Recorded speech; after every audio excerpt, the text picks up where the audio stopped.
Hey kids, welcome. There's Rory flying around right over there. I can almost like go bing like that. No! Got to get that working. Got to get that feature working so we can play like King Kong. That's pretty close to SWAT, isn't it now? Yeah, it is. We can do that. I've got a leap motion detector here, which checks your hands positions. Mm-hmm. We can make something that interacts in real life with the virtual. That could be fun. That'd be fun. Let's get some music going here. We got some little jazzy music coming in here. We'll get over here. I was just checking in some code. Cool. Let's go get that because I haven't checked it in like a couple days. Just kind of review this. So I had to reload trailing effects button. I think I did that yesterday, I think, maybe the day before. This is code that we added. Oh, look, part of my green screen. There we go. Edge is on screen. Now it's gone. Over here, this is some temporary code we added to be able to select a target for a spell. So Yes. the direction we're headed in is the direction for the Ray of Frost spell. And it's the on a hit, we got the damage taken care of, but your speed of the target is reduced by 10 feet until the start of your next turn. Yes. That's what we need to do. It's a little tricky. And I was actually thinking about the problem while I was sleeping this morning, which is, my favorite time to solve problems. And Curse of a programmer. I like it. It's like, and I got really excited because I was like, oh, here's how I solved the problem, which is good because I was approaching this problem on Thursday, and I was like, I was not liking the solution that was coming forth. And yesterday we had my day where I had evidence I wasn't thinking, super clearly and sharply. And so we diverted off course, but the whole thing seems good now because it seems for the best because this morning, boom, it occurred to me how to solve the problem in a way that I really like. And I think this is good, right? So as a developer, right, if you're moving into a solution and a solution you don't like, I actually am a big fan of embracing holding off on the implementation and seeing if anything else comes up. I basically held off. Because your instincts are quite good in those respects. If you have a slight wariness of, should we really do it this way? I can feel like there's something not working. Pay attention to those instincts. You've been around code before. You have an idea of what's good and what's bad. Yeah. Other alternatives will occur, and particularly as you suggest, like in a dream state, it's great because your brain is in a completely different mode. It's approaching the problem from an entirely different angle that you might not do so when you're awake. And you get to obviously do the implementation when you are awake, so you don't have to worry about all this accidental stuff getting in the code. You get to judge that mindset. And quite frequently, you can come at it from a really good place. The other thing that I noticed, Roy, when I was thinking about it this morning is I kind of lost the names of the entities. But I realized I had the essence of the design still in my head. In other words, my mind had the ability to I don't know if visualize is the correct word, but there's kind of I put these in my 3D space part of my brain where things are, my sense of where things are. And I understand that in order to build this, I've got two pieces that are here and here. I know this is a dictionary right here, and this is something else, like maybe a list, something like that. So I've got a dictionary of lists to solve this problem. I'll show you what I mean when we get into it. And we'll contrast it with code I wrote earlier to solve similar problems. That is, I'm going to declare right now as problematic. If I roll the attack out, we'll go out and hit this code out here. Will be executed, I think, maybe not. I think we may have commented that out. Let's see, Ray of Frost. Yeah, I commented it out. But this select target and the give magic call.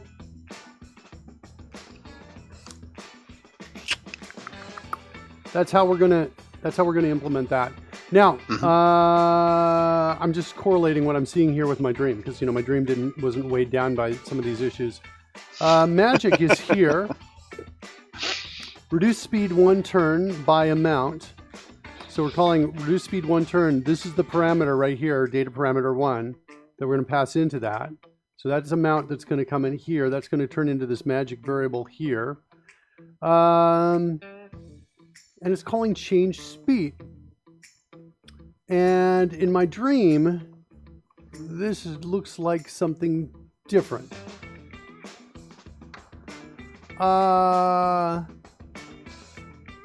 Change property. Speed. Ooh. I like this. And I think there's one more piece here, which is the name, which we need to kind of uniquely identify where this is coming from. We need to give some unique way to identify it. And I'm not exactly sure how to do it. One of the ideas I had was this. We give it 2 parameters here. One for speed, the other one is reduce speed 1 turn, so it knows it's coming from us, this thing. But we may find a more intelligent way to solve this problem. So now instead of change speed, we have change property. And then, and maybe not change property, maybe call it add property mod. I like that better. I just tried to use a CodeRush camel case nav, and that doesn't work here. It doesn't. Sadly so. Yeah, it's actually a great feature that I wanted in like so many apps, actually. I wish it was standard. Okay, so... Dear Microsoft, this is how your selection should work, please. Yeah, so add property mod is there. So what we're going to do is we're going to add this kind of dynamic property mod to the recipient. Okay. And I think between the recipient, the only piece I don't have here is the donor of this, right? And, but you know what? I've got in Magic,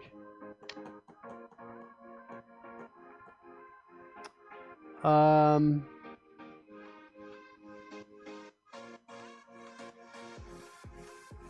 have the other property in Magic, which is Magic Owner, I think, like this. But here's the thing.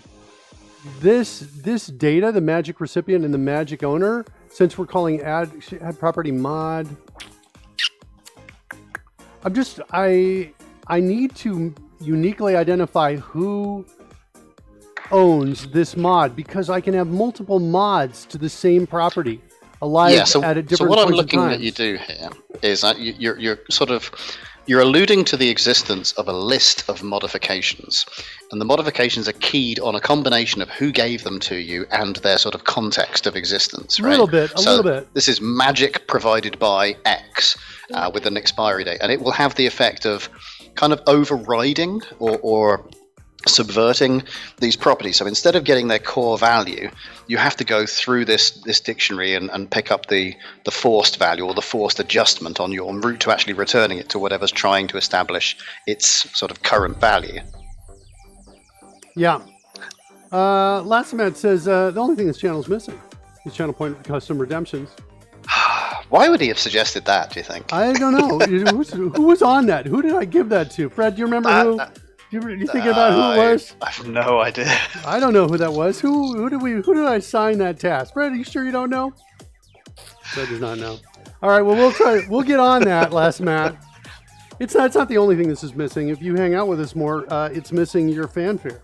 That's what it's missing, which we'll have to figure out and build and make. So I don't want this. Part of the problem is I don't want this to be really heavy in terms of the call here, right?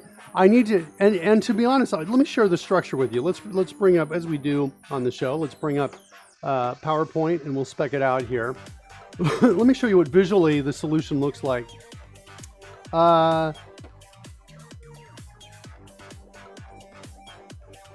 This is a dictionary keyed on property names. Okay? That's what's going on there. Okay, this is, by the way, these are the mods. I don't know, I'll throw the name of it, I don't know where I'm going to put it. These are the property mods. Right. Maybe I'll call it that. We'll drag it up into there. We'll make it white. Okay. Let's ignore all. Okay. So that, let me group all that. That's what the character owns. Okay. Dictionary keyed on property names. What's inside each of these, is going to be, I think, a, let's do this. I can almost do this in code at the same speed, maybe even faster potentially. It's going to be a property mod. And the property mod is going to have, no, I don't want to do that. I want to do this instead. Actually, let's do this. Let's get the white text already. We'll just drag and drop this down. All right, the property mod is going to have an ID, some sort of ID to it. And then it's going to have an offset. And I think eventually it'll have a multiplier as well. So I can have a value or double a value if I prefer to. Okay? And then here's the deal. Right? The way I used to think, oh, it would have an expiration date, and then each time before checking, we would have to go out and figure out its expiration date, all of that. And then there's also in this whole thing, there's this idea, there's this concept of a base value. So I have to read Oracle SQL data through the data reader. Ideally, I want to make the mapping generic, but I can't figure out how to return a generic list. Is there a better approach? So we're talking about C#, your generic list, if I'm understanding it correctly, is going to look something like this. It's going to be like method, whatever, and you're going to return a, instead of a void, you're going to return a list of T. Right? Something along those lines right there. And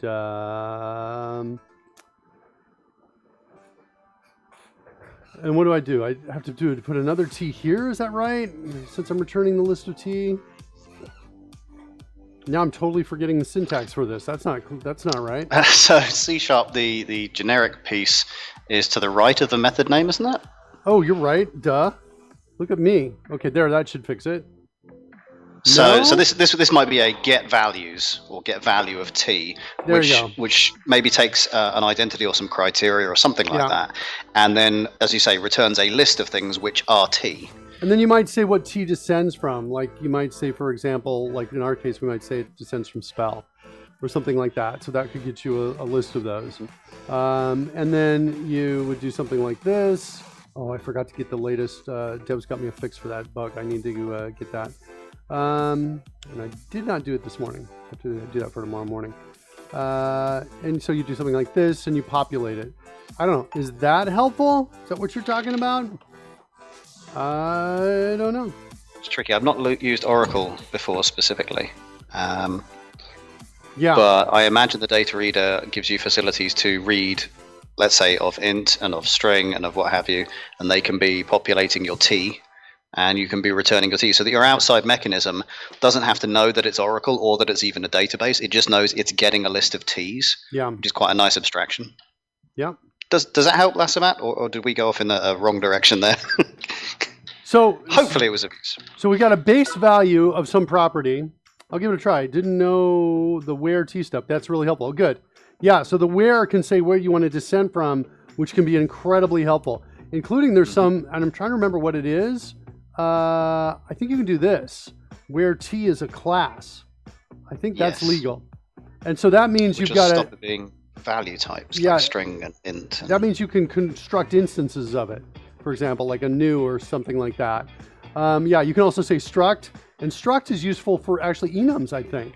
You can use it, I don't know if you can say enum here or not, but you can say struct for enums, as I recall. It looks like enum works too. No, it doesn't. So if you want to return a list of enum elements, you would say struct here. And I think that's how you do it. Okay. Yeah. So that is, that's going to help you. Yeah. Generic methods are awesome. So hopefully that'll help you. All right. So we got a base value for the property, right? So if we're talking about speed, right, then we're going to have something called base speed. Okay. Then we're going to have maybe some mod in our property mods. We're going to have some entry keyed on speed, for example.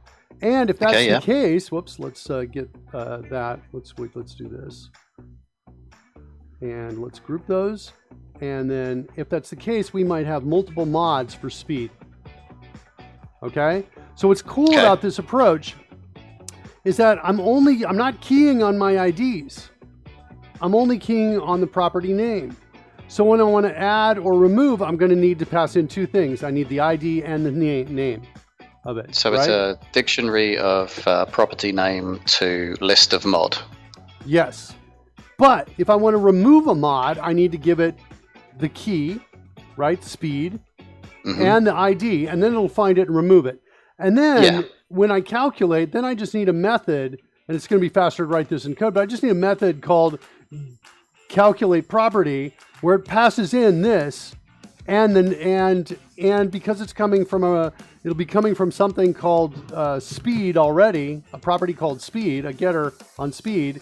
It's going to know the name of the property, pass it in as a key to the mod, see if there are any, and if there aren't, it's just going to return the base that I pass in. Otherwise, it's going to change the mods. And so now the mod, it's not bad. The mods do no longer need to, as I imagined originally, need to keep track of when they die. They have to no longer keep track of any logic. They'd have to no longer respond to any events. We simply have other things that are responding to events, like magic has events for like on magic received, on magic expire, on owner starts turn. And now what we can do is add property mod. And I think what I want to do here, I think I want to make something called mod ID. And I want to create, I don't know if I want to do it like this or this. I want this to be kind of a magic symbol I declare that I'm going to then figure it out. And then I won't need any of the owner or the recipient. I can do all of that, which means, for example, I as a player can cast on the target something that reduces their speed by 10, right? And another player can do the same spell, cast this on the same target, reduce it by 10, and both the mods would exist, right? And then and then later when mine expired, it would all be calculated. So that's what I want to do. I want the call to look something like this. Add property mod, speed, mod ID, and then whatever the amount is going to be. And then on expire, I think, well, is the same on owner starts turn, duration 1 round, end of turn. I guess I may remove this event. I may not need it for magic. Maybe, I don't know. It looks like I put this in either place, but I want something that basically says remove property mod here. Yeah. And as you say, it's nice, not just with two people with the same spell, but two people with very similar spells. Let's imagine there's a thing that reduces speed by 5. And what's more, the person who's casting it, it actually lasts either a shorter or a longer time than the first one. It really doesn't matter. What happens is the effects get placed. They exist as a stack of effects. Well, I say a stack, a list of effects, each of which is applied cumulatively to the target. And then whichever one happens to expire first, due to whatever logic we care to define, is removed, and now that speed is whatever the remaining mods are based on the base speed. So none of the orders matter, none of the things like it. Well, I say none of them matter. If you've got one that does an offset and another that does a multiplier to the same attribute, it will definitely change importance of execution. We'll have to see what that means if we actually come across it. No, yeah, well, what it means is we apply all the offsets first and the multipliers last, is what I think it means. So calculate property would consist of passing in a call would look like this. We would put in a comma here. There would be maybe a min and a max optional. Like that. That might look like that. So we set no max, but we set a min of 0 because you can't have a speed less than 0 and negative speed. And it would look True. like that. And that's, I think, all we need. So the line of code inside the property would look like this. Return, calculate property, base speed 0. You're going to need a name of property being passed in. No, I won't. And the reason I won't is because this will already be inside of a property. We're going to use that attribute. So we're going to reach out to our caller and see, does it have an attribute indicating it's so reflect essentially. Yeah, this is the hardest thing in the That's world, cool. by the way, to write this code inside of here. But yeah, it's gonna use that to get that calling name.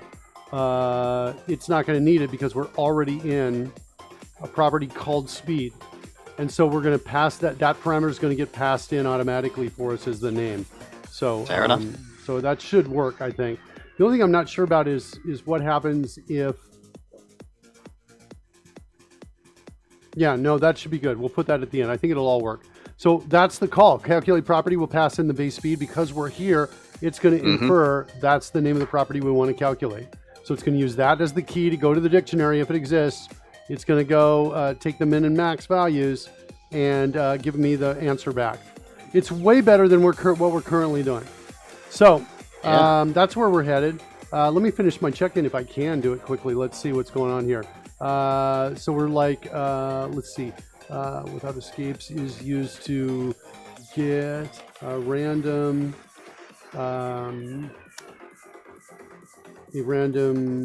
number. And then let's see what's the next thing down on here. Text completion engine. Not important to document that change. That's the change I just documented. That's not really important. Well, I guess we've added trailing effects to code completion. There's that. Magic item. Trigger to spell we're developing, working on magic. I'll write that down.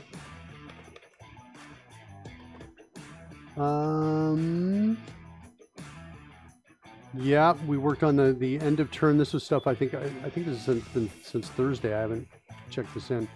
Yeah, we had give magic, worked on magic. That's covered by that. Oh, we added scale with velocity.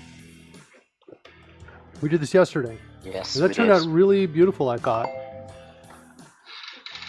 And scale variance.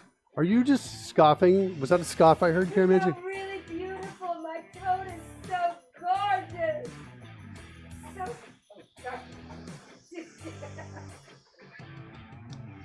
She likes to give me, it's like the girl like she sees like Dwayne the Rock Johnson and she goes like, oh, like this. And I'm like, honey, you don't know, but my mind is built like Dwayne the Rock Johnson. You know what's not built like Dwayne the Rock Johnson? No, I don't know what's not built like that because my brain is so powerful right there. Last minute says, oh, so thanks to the Where stuff, I found out a workaround. Just not sure if that's proper coding or hacking. I don't know. I think the way I would describe it is this. Look, if the code is easy to read and is flexible, then you're good to go, right? It's hacking if there's, for me, hacking, it counts as hacking if you're solving like not 100% of the problem. If you're solving 90% of the problem or there's some inherent flexibility problem that you're likely to hit later and you're going to need to fix, then it's a hack. But in those cases, I just document it. I say, look, that's a hack right there, and we'll move on with that. Looks like my wife is over here. She showed up. Do you want to see what I'm talking about? You want to see what we wrote yesterday? Is that interesting to you? No. No? Really? Well, you're going to watch it anyway. Does it look like Dwayne the Rock Johnson? No, it's a subtle thing here, but it's when, oh, look who's coming in. Get some! That's awesome. You could be Mr. Announcer Boss. Get some and Watson. I got extra cloud going around me too as well. All right, so when we fire the event on Ray of Frost, it's going to roll a d20, and the frost behind the d20, as the dice slows down, is going to get thinner and smaller, and that's what we wrote yesterday. That's my spell. That's your spell. You might have that. So here, check it out. Are you telling people to tune in tonight to Dragon Humpers? I've not done that, but let me go do that right now. If you kids are out there and you like Dungeons and Dragons, go follow us on Twitch TV, and live even if you don't, Dungeons and Dragons. on tonight, 9 p.m. Eastern, 6 p.m. Pacific. It's funny show. If you're in the UK like Rory, don't get up in the middle of the night. That's gonna be tough. Some people do. Middle of the night. Some people do. Surly Dev does. He's made a number of shows. He's getting up at like 2 or 3 a.m. to watch the show. But it's funny. He's our favorite. Yeah, it's not a hack. Then he says it's working fine. Just fine. It just feels a little complicated. I got you. Well, the other thing is the complication in the client code, or is it in the let me rephrase it. Is the complication in that one method or in all the places that call it? Right? Because if it's in the places that call it, then maybe we've got a problem. But if it's only in that spot and it simplifies all the other calls, then it's actually something you could argue it's elegant. So I can't get up at 2 a.m. have to work. Wait. Lasamat. Is she always watching like a hawk? Yeah, Did you just call me a hawk? So no sneaky No, fire. sometimes watching like a panther, other times like various other cunning and awesome animals. Wait, what's Rory saying? Wait, what are you doing? I don't know what Roy's saying. Don't take my earpiece out. That's like the only thing that that's what I... Better watch it, Rory. Watching like a hawk? No, I was saying not always like a hawk. Sometimes like other Like a other sparrow. awesome animals. Yeah. Sometimes like I a... actually said panther, but you know, Okay, if you want to panther. go. All right. Sometimes like a skunk. You don't know. I'm Yeah. unpredictable. I wouldn't dare suggest that. Good job. Dangerous. Good job, Rory. Here we go. It's nice. It might be like this. Sometimes like when not a hawk. Okay, really? I can't believe that's Why you like a always- vile. Why is my fanfare so vile? I don't know. Why you always make me fall in love with you? Peacock month. I don't know what's going on. All right. So let's roll that dice. Let's roll it. Fire the event. Roll it. And watch the... watch nothing up. Oh, there it is. So watch. See how they're big? And then they get small as it slows down. So what happens is you have a little more variety. Oh, that's really cool. Yeah, and we did that yesterday. Mark is adding yet more class and style to the whole affair. I'm gonna cast that tonight. All right. For no reason. Good. Well, Maybe on you you. did good. All right. I'm gonna cast that on you tonight. Okay. I'm gonna Ray of Frost your. Hey, I don't know if you would mind or not, but we were thinking, me and the boys thought we would be writing some code. You know what, I'm taking and over any the girls show. and anybody else who's No, out there. I can't believe you just said me and the boys. I don't know. I thought it would be funny to say. Yeah, you know what? This is my poker game, honey. You know what you need to do right now? Yeah, but You need to donate $200 to Girls Code. okay, I'll do that. How about after the show, maybe? I'm taking it out of your wallet, which is my wallet. That's how I'm paying for it. You'll notice it gone. All right, so that's what we worked on yesterday. That's what I mean when I talk about this scale variance and scale with velocity. What else did we do here? Target created. Yeah, that's working on magic. Part of what we already set up. I don't like this song. I'm going to drop something on it to change it. Trailing effect. That's the same thing we've already documented. Changed round point to turn point. Cool. Okay, cool. Yeah, fix this. Look at this. This is that T thing, right? We originally had a get of T. This is last amount. This is exactly like what we're talking about. And we were returning an object. And then later we realized, oh, it's way better if we return a T from it. And so we changed it. That was the change right there. So that was really good.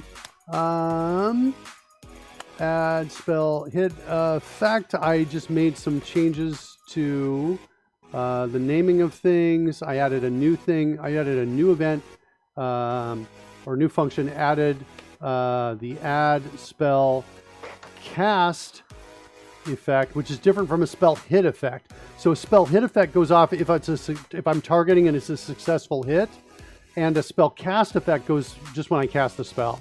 I also added spell cast sound. Was the other piece I added right there. All right. That's what's being called scouched by your better half. Okay. I'm not sure if that means scorched or sent in a couch or what, but it doesn't sound good. Yeah, trailing effects, did that, already documented that. Documented give magic, I talked about that already. Select target. Yeah, this is all low level stuff now. Tracking the rounds in the game. We added, this is kind of important, we should talk about this. Added the the round start or end ability to alarms. So I could set an alarm for the, so I can set an alarm for the start or end of the player's next turn. Right, so I can set that alarm right in there. That's needed as well to make this work. What sort of time would you consider CE friendly? Lassamat's asking about any luck negotiating some Central European friendly D&D stream. Oh, got it. So let me throw that over. It's a good question, Karen, but you've got to ask yourself, what is a friendly time anyway? This is another question about friendly times for D&D in Europe, Central Europe. So we're basically talking in the afternoons, our time. So like on a, that's kind of thing. So like doing a Sunday afternoon? Yeah, maybe. Instead of a Sunday night? Yeah, maybe. Yeah, Who's asking? Is it somebody who called me a hawk? Because I'm not listening to you. It might have been. Frank's out there. You don't even know. How you doing, Frank? Good to see you. Anywhere between 3 to 10 BST, I guess. Yeah, well, probably 3 to 8. You'd want us to end by 10 BST, I think. Mr. Smoofy says hi, little cutie.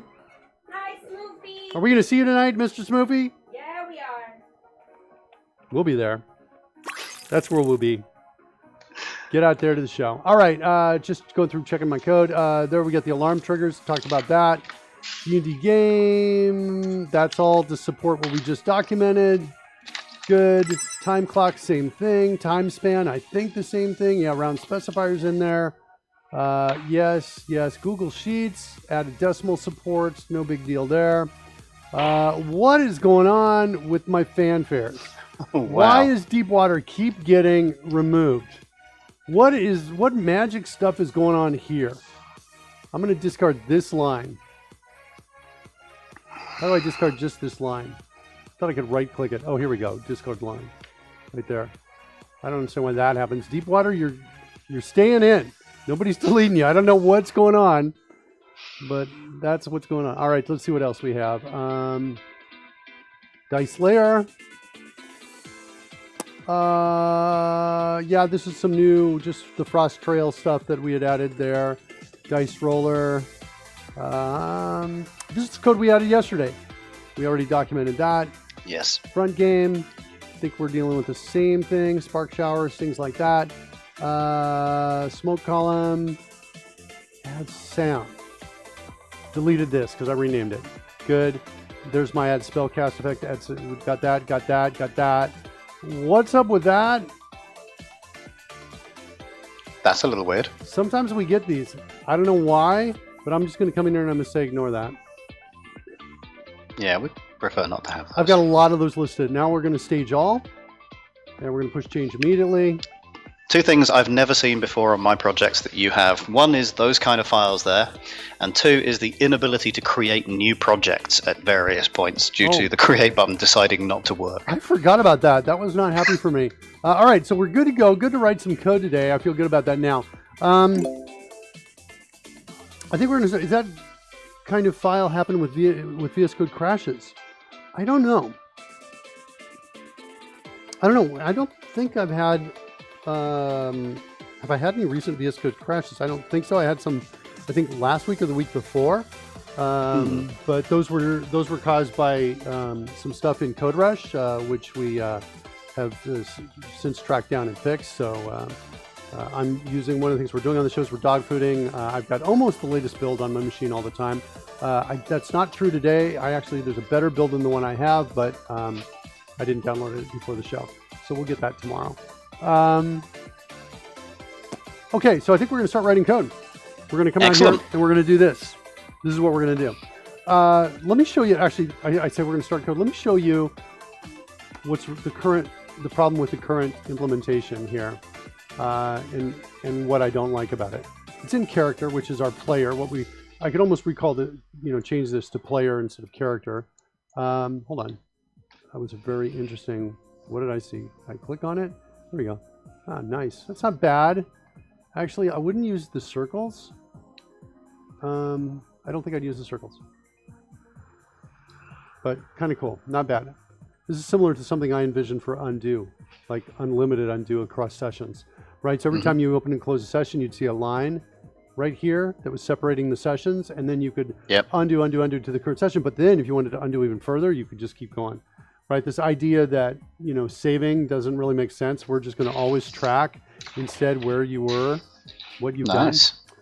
Kind of cool. I like it's not bad. The implementation is not bad. I just don't like the circles because they are they're well, first of all, two problems. One is they're low contrast, right? We identify symbols on the grayscale spectrum, which means if you take all the color out of these two colors are likely to be identical. So it's a mistake. Yes. The other thing is that they're really big, right? When they seem to indicate a little point, imprecise. Yeah, they seem to indicate a point in time. Right, we're talking about when the change occurred, right? They're all the same size, so they're not indicating anything else. So it's like the whole thing is like I'm a little bit like I don't know. I don't understand the stacking either. Each graduation on that scale is something in the order of 20 days, and the circle is possibly 5 days worth. So it's like, it was roughly around here, says the shape. Okay, now I just understand a little bit more. If I hover over the circle, so now I understand why it's got to be so big. So okay, that's cool. But one of the things you can do is you can make the hitbox as big as the circle, but the point be precise, right? So you can still do that kind of thing. Or you can make the background, you could indicate the hitbox with a low contrast, but the point can be high contrast. I would consider that as an implementation for this. You could start with a kind of a crosshair. So that's the center of the idea. And then as you mouse over it, you could turn it into a circle if it was felt to be sort of something more tangible to click. Yeah. All right. Anyway, okay, so we're in character. Let's go find speed. We're just going to look at speed for right now. I got base walking speed. That's the one we're talking about. Let's go tap to next reference through that and see where we hit here. Set speed.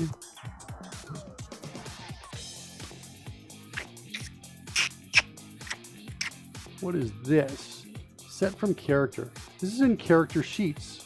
So this is a character sheet is one of these pages right here. Yep.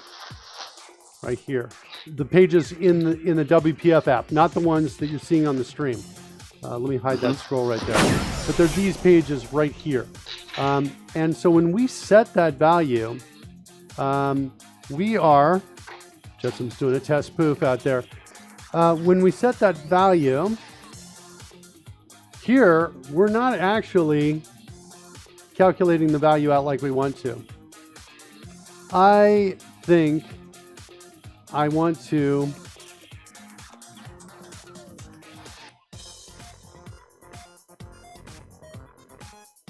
I feel like I want to change it to, I want to delete what I have selected. That's kind of where I'm at right now. I'm going to mark that, just that selection right there. We'll come back to that, I think. Let's keep going through base walking speed and just see what's going on here. Ooh. So this one, yeah, and I want to do the same thing. Okay, so check it out. Check it out. Hold on a second. Where's my... So I wrote the setter. Hold on. Let's do this. Let's show the relationship here. We've got a one-to-many relationship here. Like that.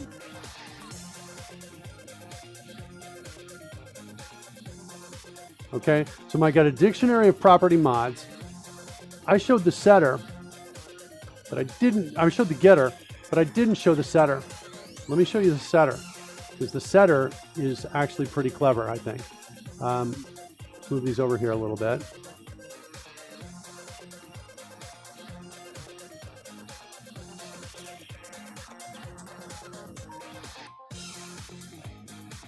We got our setter. And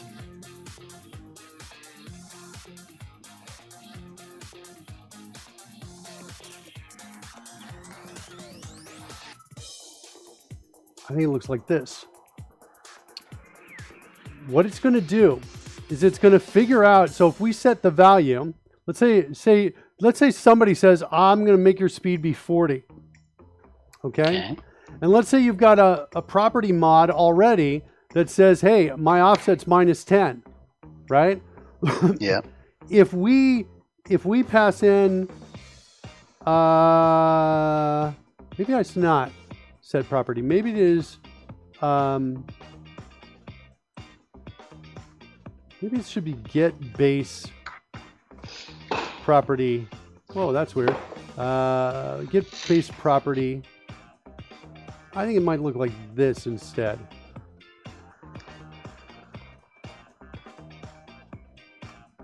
All right. Let's ignore all, ignore all, ignore all. All right, that should do it. Do I have to hit enter or something to get you to catch up with me? I don't know. All right, so I hit ignore all, I thought, on that. Maybe that didn't work. All right, so there we go. So now, let's say we set it to 50. Well, we're going to go in get base property. It's going to find at the mods. It says, well, I've already got a -10 on the mod. That means my base speed has got to actually go to 60.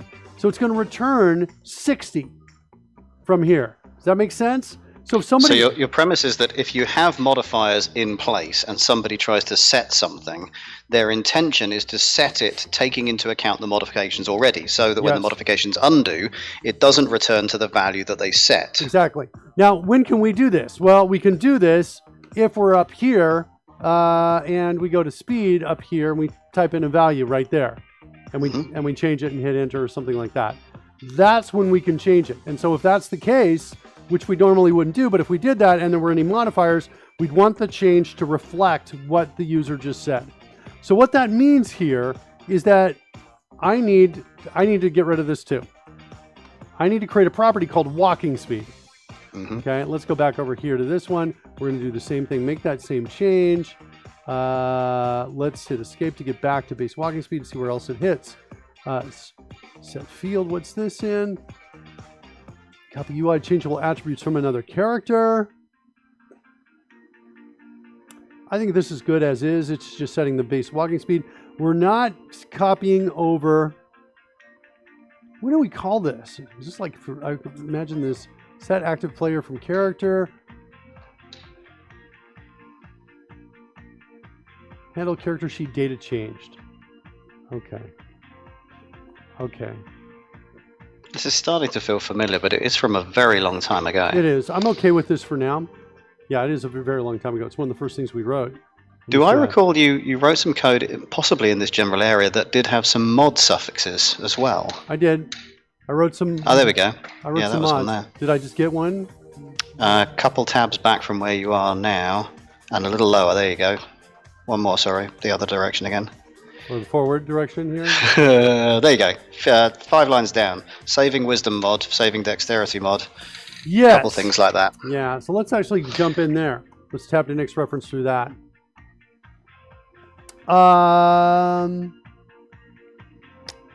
No, this is something different. This is in a monster, and monsters actually have specific mod overrides. So that's not the same thing. I want to jump back into character. It looks like, by the way, base walking speed, if I keep going through that, I'm in test cases here. Test cases, test cases, test cases, test cases, creature. That's the initialization. We've done a full loop. And then we've got, we've got walking speed. So look at this. Holy cow, we've got code that's similar to what I was talking about here. Get walking speed. It's not bad. It doesn't have a setter yet. But let's look at get mods. Here is what I'm talking about, the caller member name. Okay, that's going to get us that name.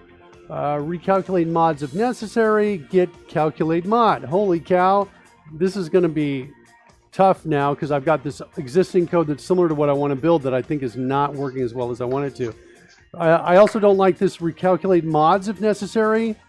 That's not comfortable for me. Because these are like a different kinds of different kind of mods. Here's what these are. Get calculated mod. Here's my key. Key is an ability. So I can pass in anything right here.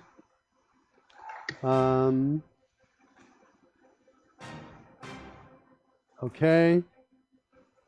Calculated mods. Contains key. All right, so I'm going to leave this code intact. Get calculated mod. We'll leave it intact. But hold on. I want to see who's using this. There we go. Passing in ability there. I was looking for that one. And then the name, and that's it. Good. So it's only used in 2 different places. Get mods called by ability. Where's that called from? Strength. Oh, nice. Nice. I like this because it's better than passing in a string. Strength. Right? Which you could also, although notice that if we called get mods without this, it would still all work because strength happens to be this uppercase right there, initial capped right there. Okay, I still want to change it. And I want to get setters in here is what I want to do. So I'm going to take basically this code and kind of move it down, I think.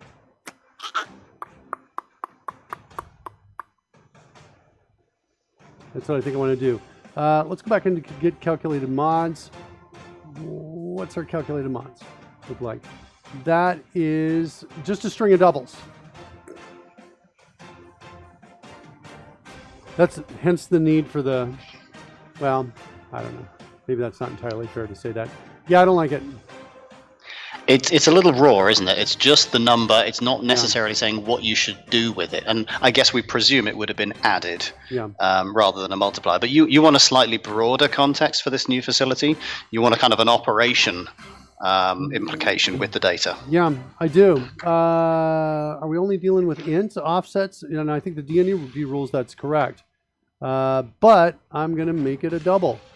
So we'll say offset. And I'm going to explicitly initialize it to 0, even though I know that already happens. And then I'm going to create another double called multiplier. And I'm going to initialize this to 1.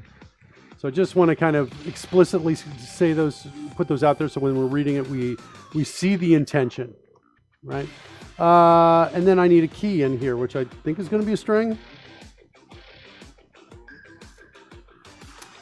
I think it's my key is a string. Or an ID is what we called it if we look at this spec over here. The ID. Let's use it, make it the ID. Okay. That's my property mod. Let's move it into its own file. Copy that to the clipboard. Let's create a new, do I need anything else? No, I think I just need a dictionary of property mods. Don't I? Okay, so let's go back. Let's go find our other calculated mods. Right here. Let's kind of duplicate this, and this is going to be our, call this our property mods. Like that. It's going to be a string of property mods. A string keyed dictionary of property mods. Okay, let's go. What do we got here? Fine. I'll take that. Look at, whoops, I want to take that to property mod. Like that. And I don't need this. And what's my problem here? Oh, sorry, it's not, I put this in the wrong spot. String here, property mod there. That should now get rid of all of that. Okay, we can turn this into an auto implemented property. Let's do a JSON ignore on this. I think I got a JI template here. There you go. All right, so there's my property mods. Yeah. Here's my calculated mods. Add mod. I'm renaming this to add calculated mod.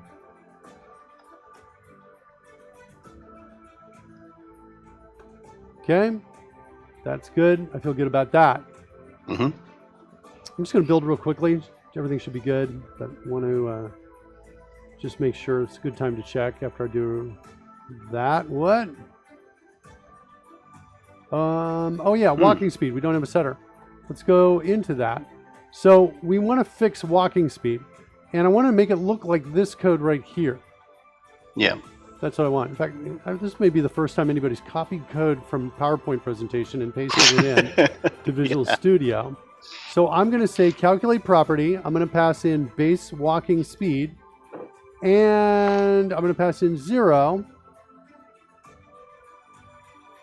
And I think that's all I need. That's all I need. Now, let me, for a second, though, let me go get into get mods for a second, because I want to grab that, because that's, let's actually just take that whole signature line here, and we're going to say, we're going to come back. We're going to go get, I'm going to cut that to the clipboard. I want to get that inside, and I want to also get calculate property and put it here. Okay, so now, hey man, I love what you're doing with live coders. I was just wanting to know why you use a stretched image as the hero background. I'm not sure what you're talking about. The stretched image. Is this on the? I'm not sure what you mean, Ethan. On the main website. Let's see. Let's go investigate that. It's probably because it's a mistake. Let's see. Twitch, code rushed. I think you're talking about up at the top above this is what you're talking about. So let's close this down, which I can't see now. Yeah, I can't get to that either, again, because we are live. Yeah, it's probably something I need to look at. Oh, live coders dev. Oh, my bad. Hold on. Now, stretch image. What are we talking about here?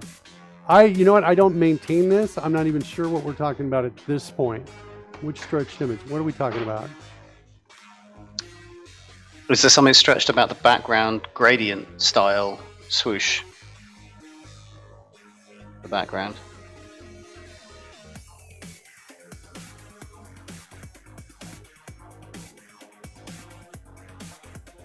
This one, right here, is the question. Yeah. Yeah, unfortunately, I don't have the information to tell you. It is, I am concerned about the use of this guy's picture right here. What's going on with that guy? I don't know why this guy look, he's got crazy eyes. You want to watch out for that guy. He's a very dubious looking guy, yeah. Yeah.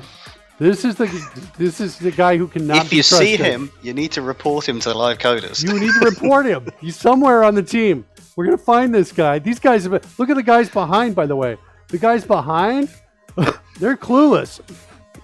These guys are clueless. They have no idea. They have no idea. They're clueless. They have no idea.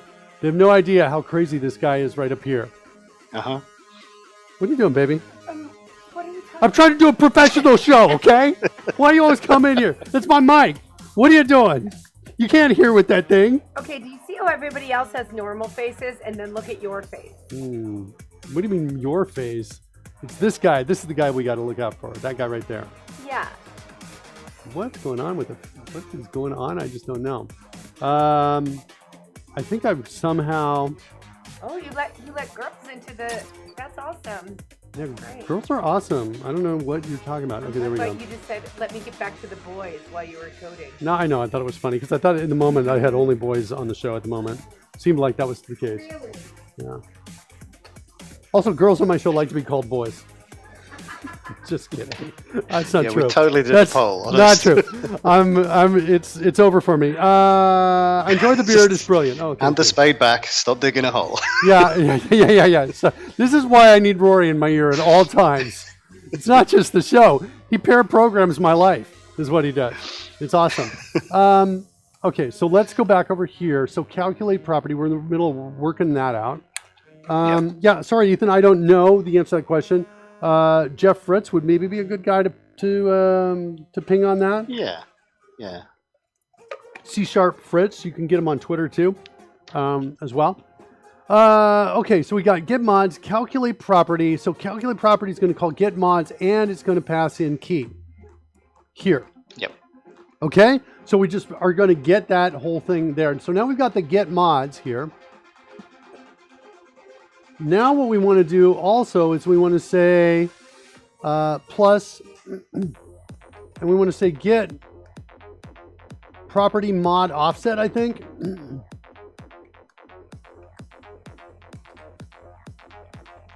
Passing in key. And at some point, we're going to need to multiply. Yes. Maybe. I'm not doing multiplication right now. But if I were, because the question is, when do I multiply, right? If you have something that says your speed is doubled, right? Or halved, right? I think you got to apply the mods first, and then you got to double or halve it. That's the way I would do it. So I guess then I would do this is I would say get property mod multiplier like this and multiply that by the sum of these. Whoops, I just need to hit this paren key and Coder will put that around for me.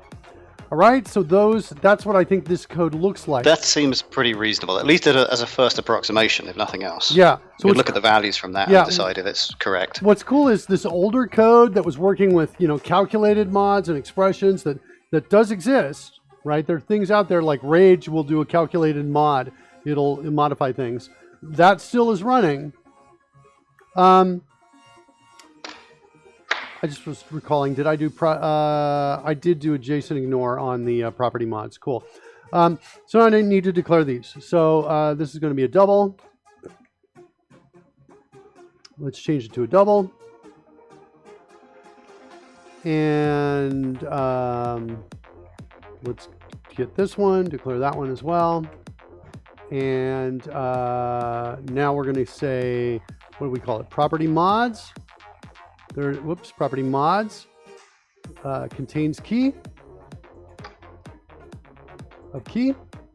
So we're looking for something like this. We're going to say, hey, look, if property mods contains key, then we're going to be good. Oops, I just realized property mods definition is wrong. It's not a property mod. It's a list of property mods. That's true. Yes, we did say that earlier. Okay, that's correct now. Somewhere in here, I think I've got, do I have other code I need to change? Maybe not. Okay, so if it contains the key, then we're going to do something with it. And maybe let's do this, actually. Let's say if it doesn't contain the key, then we're going to just say return 1. That's our multiplier. Similarly, down here, we're going to return 0 if it doesn't contain the key. Okay? I like that. Next, we're going to go, this is what I like about you, Rory. It's either, I like that, or it's, hey, Mark, maybe we could have a discussion about how screwed up you are in your code. It's not really that. I like where this is going, though. This is easy to understand. It makes sense. We're going to delve now, presumably, into our property mods, and we're going to find all of those that are of a similar nature. So not just by key, but from the list within, you want to get all the ones that are multipliers and collate them together. Right. And so now what we want to do is we want to say, the way we're going to collate multipliers is we're going to multiply them by each other. Yes.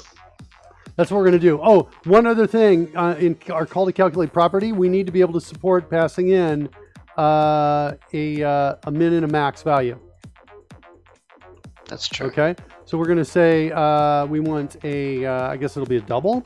We'll say min, and we'll pass in another double that's going to be our max. And we're going to set both of these. Our min value is going to be equal to 0, and our max is going to be equal to double dot max value.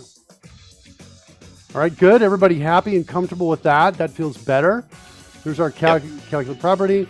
Okay, back up in here. So we need a result is what we need. So I type in RI for result instance right there. I would like to change this template so it's stuck this down here. It's kind of a cheap solution and I'd like it to be smarter. Should I mark that? Next time I need that, I'm going to mark that as a feature request. Set it equal to 1. Then we're going to say result times equals property mod. What just happened? Who's that? That's a large max multiplier. Coding Gorilla. making me nervous. He's making me nervous. I have a problem. Result is equal to result times the property mod dot the multiplier, like that, and then we're going to return result. What are you concerned about? Are you suggesting a large max multiplier? Are you suggesting that the number could get really big, or are you suggesting that there's a smarter way for me to write the code? I suggest it might. I'm thinking it might be the latter, and if it is, let me know what that is, because that's how I do it. I want an attack roll. Okay, yeah, I think you're just talking about something very, very large. Yeah. Okay. Yeah. Well, right now we don't have any multipliers, but there are a few modifiers that do things like your speed is halved, right? Your walking speed is halved or whatever like that. And so we're going to just do that at the end of the process. These mods tend not to exist, stacked up on top of each other, but we're going to do that. Now, sometimes also there are provisions for min and max values, but we're passing those in here. We just need to clamp this down. In which case, I think we're going to take all of this and we're going to say, is there a math.clamp? There's not. So, and do I have a my math utils? Ooh, what do I got? Do I have I've got random between. I'm going to write a clamp function. Okay. Is what I'm going to do. We're going to pass that in. And then we're going to say min max.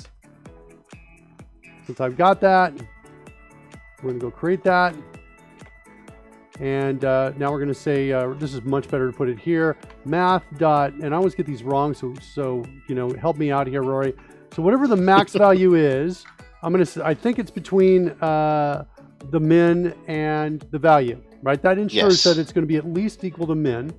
And then I want to take that and pass it into whatever the min value is between that result and max. Because if it's over, fair. That's clamp. Okay, we just wrote clamp. Good. Much easier to read than that other code, right? Clamp is easier to read than this, which sends my mind spinning because look, my max parameter is a min and my min parameter is max. Yes. So Mark, yesterday you made use of a clamp function, but I believe it was in TypeScript because it was a previously written bit of code. And I may have not followed quite as astutely as I perhaps should, but I got the feeling that when you clamped between the two values then, you were actually scaling within the min-max. Whereas here you're sort of truncating both top or bottom. I am. Did I misinterpret yesterday's intention? And that one is also supposed to be truncating? Or are you using the same phrase for two different operations? They both were. Wait, they're both. I don't understand the distinction that you're suggesting. They're both truncating. So, today's clamp is definitely a truncate. We can see the way that functions. But I had this feeling that yesterday's was scaling instead of truncating. No, we scaled, and then we took the scale result and we clamped it, as I recall. Okay, fair enough. That's what I recall happening. We can do a quick search for it. Let me bring up that app. That was over in a different solution.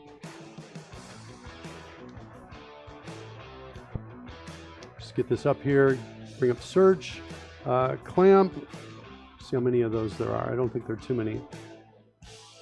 7 lines found, but I'm not seeing them.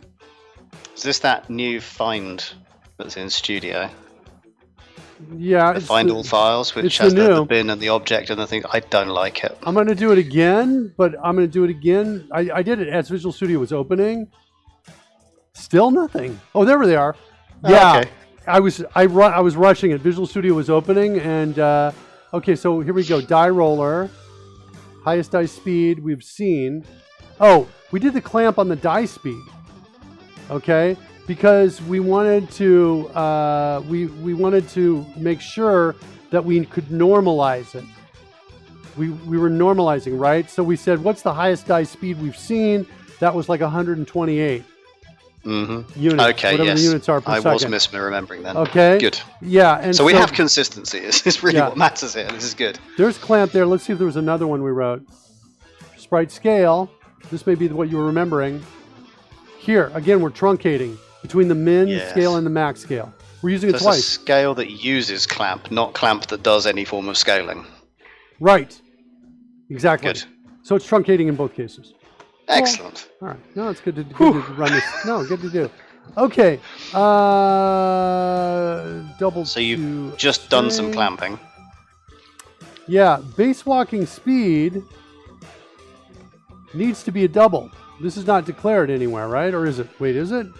Well, you did have a base walking speed, okay, hold on. but you stopped using it in one place in favor of walking speed. We need to put the key in last, I think. Shoot. No, wait. The problem here is can it from double to strength. In other words, we have this all by itself. I think it's got to be the last piece in. Is what I think. Yeah, because if the callee is effectively it fills in the otherwise null value with the name of the calling method or calling property, and of course, if we try to put something in there, it will no longer be null, and therefore will not happen that way. Yeah, but now that forces us to do min max. I think I want to do this. I want to have some overloads for this. That's what I want to do. Let's solve this with overloads instead. Okay? Because I think we can do it with overloads. So we're going to come in here and we're going to do that. Is this going to work? What's my problem here? Just that it's not returning a value yet, right? Is this going to go away now? Base walking speed. Oh, because I'm passing in, this is the first parameter. I have to swap these out, these two around. Like this. That's how I solve it. Yeah. Yeah. Okay, good. And so this is going to now return calculate property. And we got to do the same thing here. We do this at the end, like that. Okay? So we're going to say calculate property min, comma, td dot max value, comma, key. Okay? Wait, why is it saying this one's not used? Because, hold on, because I didn't change the order up above. Right? Well, you're passing two numbers in. Oh, yeah, two numbers. So I need that's that. the usage is the second one at the moment. I need that one. That's this one. Yeah, you're right. It's that one. Okay, good. And now I need one more. Just as Mark has balanced all the logic in his brain pudding incredibly delicately, pudding. In comes the truckload of pudding. Now, is this going to cause a problem though here?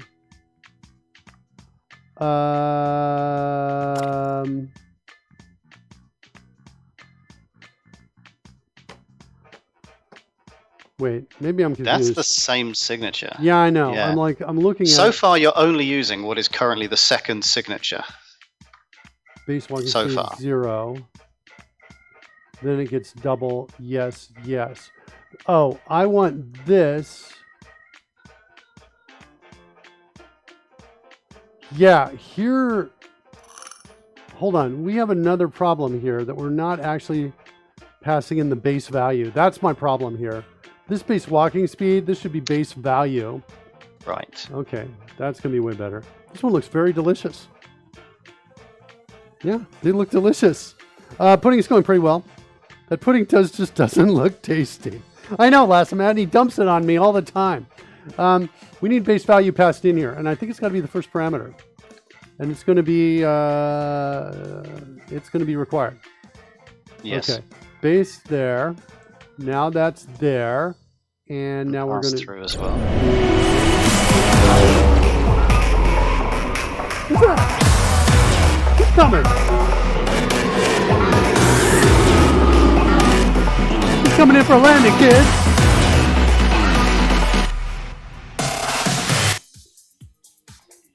I'm back. Okay, base value. That's super important.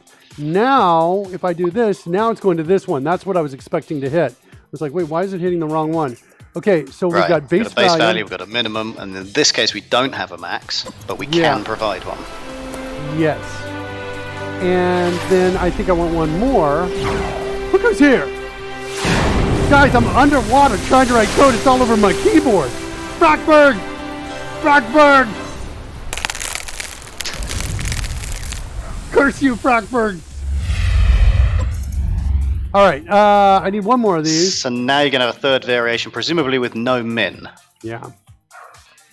And this is going to be 0, like that.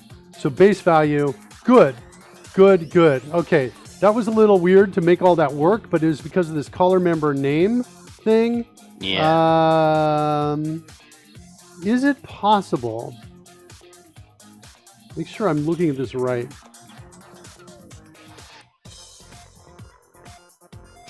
You know, because of the order of these, and because they all have default values, except the first one. This is where you're going, right? Yeah, this is where I was going. For some reason, I thought I needed them, but now I think I don't need them at all. They all have default values. I was thinking, well, what happens if I have this, you know, but if I need to set a max, I'm going to set them in. And yeah, I think it's going to just work, is what I think it's going to work. Is what's going to happen. So that's my min. I don't need min anymore. By the fact the original one didn't have the base wall. Who's this guy? Michael Jolly. Bring me tacos. There's a taco right here, Michael Jolly. It's right here in my hand. Oh, sorry. Michael Jolly. Michael Jolly, you know what day it is today? It's hump day. Michael Jolly. That means today, Twitch TV/Dragon Humpers tonight, 9 p.m. Eastern, 6 p.m. Pacific. We're doing a show, buddy.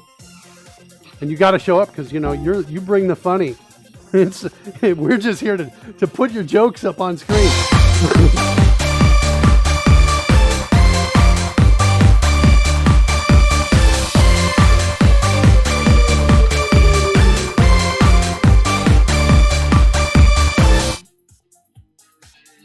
Not bad, huh? You two can dance like that if you want to come to the Mark Miller School of Dancing. Yep. You can do that. Right, Fred? Fred went. What'd you think, Fred? Afterwards. Were you a better dancer? Yeah? Okay. I'm not sure. All right. Okay. What are we doing? Okay, so now we're calling calculate property-based walking speed. This is my dream. Yes. That's what I dreamt about. Okay. Now we need a setter. Can I get a scholarship for that? Yeah, you can get a scholarship for it. The setter looks like this. This is equal to, and what did I call it? What was my code that I wrote over here? Get base property. Get base property value, maybe, is what I think it needed to be. So we're going to say get base property. I think I want to call it value, like this. Like this. That blue flame looks so amazing. Gonna totally borrow that. Okay. You can borrow that. Wait, we have to dance like that before we go to the school? Seems a bit backwards. Yeah, no, it's absolutely true. That's what you got to do. Entrance exam, don't you know? Entrance exam, you got to dance like I just danced. Yeah. Show me the moves, Jetsam. Send your videos in. We'll play them on air.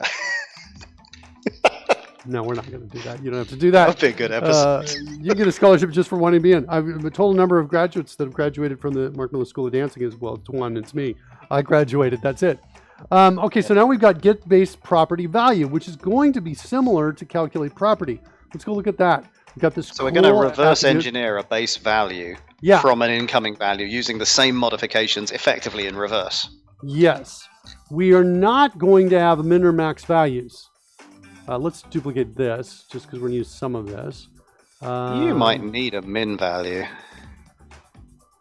I don't think we're going to set it. In other words, if somebody types something in, we're going to respect what they type in, is what I think we're going to do. So if somebody types in 20 and you've got 3 modifiers of add 10, you're going to set negative 10 speed? Yep, I am. Okay. That's what I'm going to do. That's exactly what I'm going to do. So get property base value. This is going to come in. And we're going to say, we're not going to do any clamping here. It's going to return this. That's what it returns, which means, can we base value, The base value, hold on. The base value.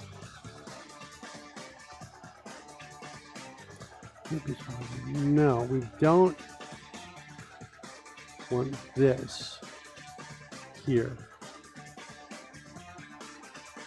Yeah, I was thinking we might be able to refactor this, kind of like an extract method, but we don't need to. It's just this. I don't think there's anything we're passing into it. What did my code have over here? Yeah, I passed in the value. Oh, yeah. So the base value, but in this case now, the result is going to be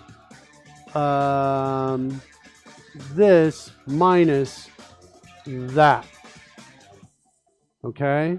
With me, Rory? Okay. You agree or I no? think so. Okay. So what this is going to do, this is going to do that subtraction. So if all my modifiers, right? Oh, the only problem though is, hold on. This multiplier, that's not there. So let's talk about without the multipliers for a second. Just the mods right there. We're going to get the total of mods. We're going to subtract them from the base value. If there's a multiplier, we now have We need to to divide. divide by it, I think. Yeah. And did I get the logic right here, though? Is this the right number on the top Well, of my question? I'm intrigued by your definition of base value. If we're trying to get the base property value, how are we passing a base value in? It seems a bit... This is what I typed in. So if I say I want to set my walking speed to 50, okay, so I say 50 is the value, right? Yeah. Or maybe this shouldn't be base value. This should be called the set to value.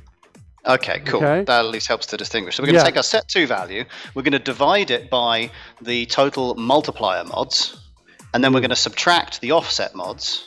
Well, I've got subtracting first, but now I'm wondering You've got to do it in the opposite order. Yeah, that's kind of So what the I was other thinking. one.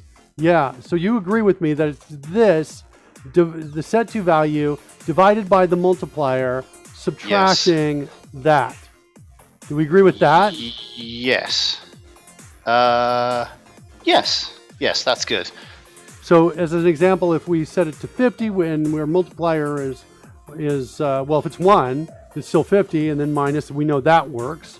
If it's our multiplier is 2, 50 divided by 2 is 25, and then say we had like 15 over there, we get to 10. We reverse it back up here. Base value is 10 coming in.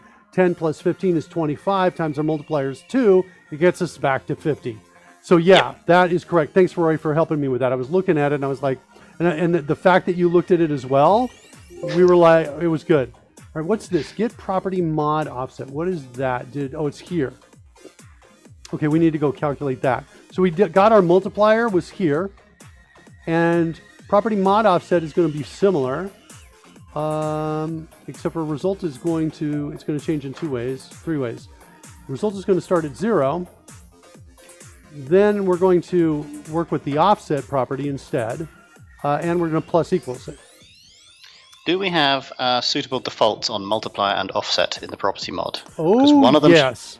One of them needs to be 1, the other needs to be 0. Good, we do. Oh, yes. Okay. Remember we did that? And I was like, I am explicitly initializing this one for readability because this one is important. Yes. Good. This is important. CodeRush is here, so I can do that at the beginning to make it show up in red. Okay, that's important. This initialization.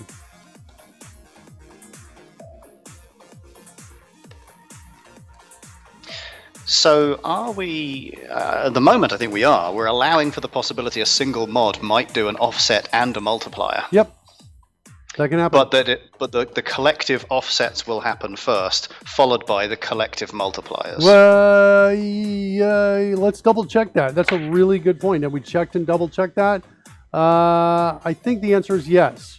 Because of the way these are, well, they're at least calculated separately, right? Yeah. And they're used in the right spots. So I think we're good, right? The get That's all right. property, I think we're good as long as we're consistent.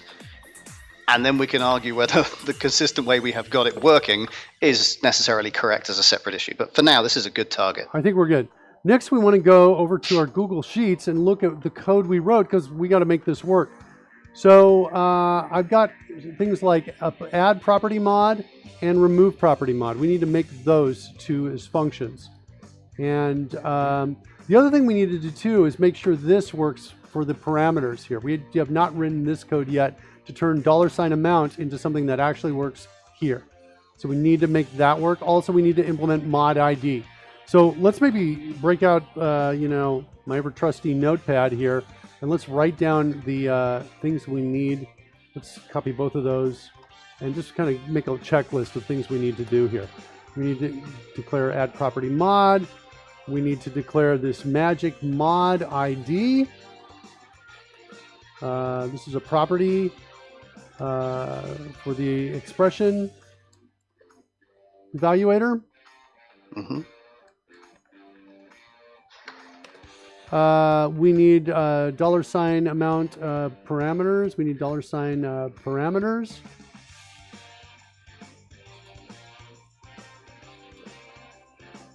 These are called magic name parameters, maybe is what we'll call this, because it's showing up here. This is where it's declared, right there. Yeah. And we need remove property mod. Those are the three things we need to do to make this work. Yeah. So Bald Builder's not here anymore. He just shows up. He shows up. You know what he wants? He wants a raid. I'll give you a raid. I'll give you a raid, Bald Bearded Builder. We'll get you. Last minute, I already ate dinner, but I want to eat pudding now. Thank you very much. Mark got maths. Maybe I got maths. All right. So that's what we want to do. What's the easiest thing in here? Add and remove property mod. Let's do those because we were just working with those. So let's add those two pieces. So that's going to be in our expression engine, which is down in the D&D core. We've got a folder called expressions. Inside there, we've got a folder called functions.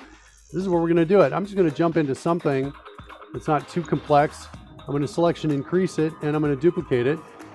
And we're going to call this add property mod. That. That's step number one. We're going to give it a good tooltip. Adds a property mod to the specified. What is it? What is specified here? To the active character for the specified property. Well, it's the target, isn't it? Do we have a target? Because we had a select target first in one variant of this. It is to the target, isn't it?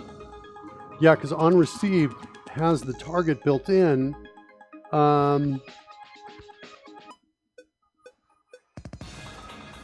It's a really great question.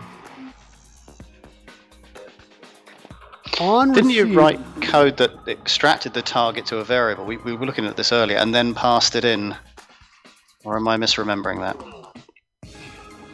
And that was in Google Sheet as well. Yeah, no, you're remembering something that's, I think, different from this. Okay. But look at this. This is the event called onReceived. OnReceived is owned by the active character. So in other words, if it's my turn and I give you magic, when onReceived occurs, you are now the active character. Right? When this event works, you're the active, meaning you're the one who owns the magic. Receiver. Yeah, the receiver, which means we're going to know who you are from this parameter here, which is passed to every evaluate call. You're going to be that active player. So I'm pretty sure I'll be able to say to the active player. We need to, by the way, also we should specify this in our to-do list because this is also important. We need to trigger the magic's onReceived event for the receiver. Although it's possible the receiver is not a character but a monster. Interesting. In which case, maybe the target is going to have it? Should we do that? Oh, man. But now my target's got a list of creatures. I don't want to create a target for just that one creature. What am I going to do?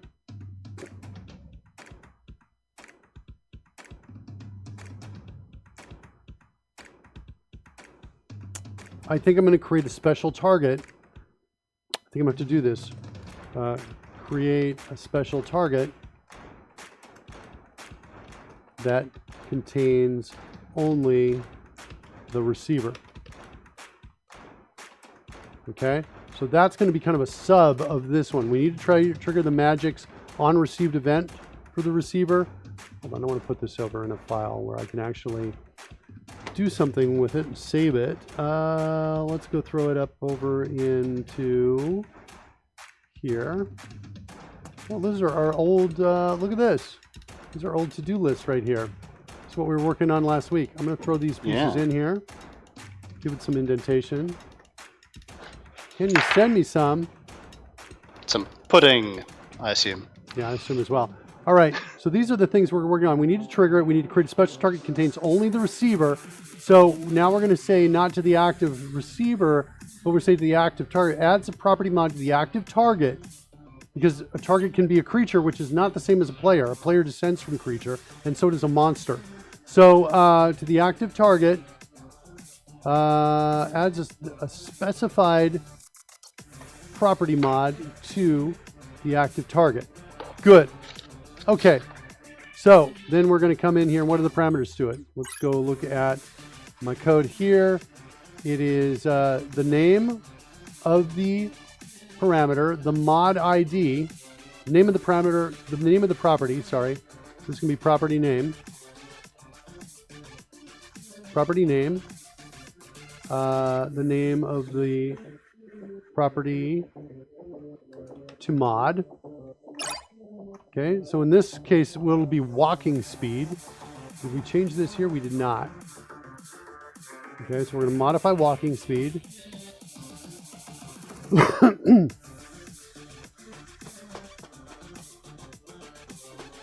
Yeah, pudding. It's important. I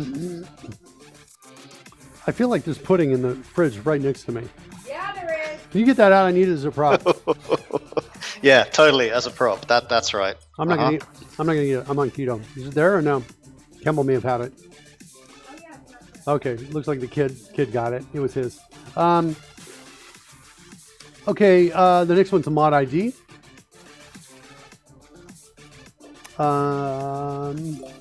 We'll call this ID. And the string identifier, that's a type of string. You leaving, Rory? So, strangely, the party didn't work, but the drone did. Oh, you know why party didn't work? Because we're on How the so? we're on the sirens page, which means you can't switch to it. Okay, Because we're already there. But now I just switched away, so you can do it. We'll see, buddy. fair enough. Yeah, I gotta go, my friend.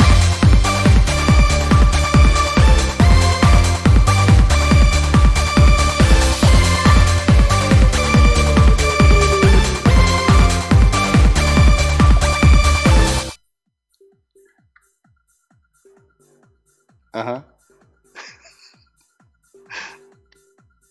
But has your microphone just failed? Awesome! Thanks for that, Rory. That's just what I needed. Just double checking. That's me just blah, blah, blah with my microphone muted. I don't know. All right, buddy. Well, thanks so much. I appreciate it.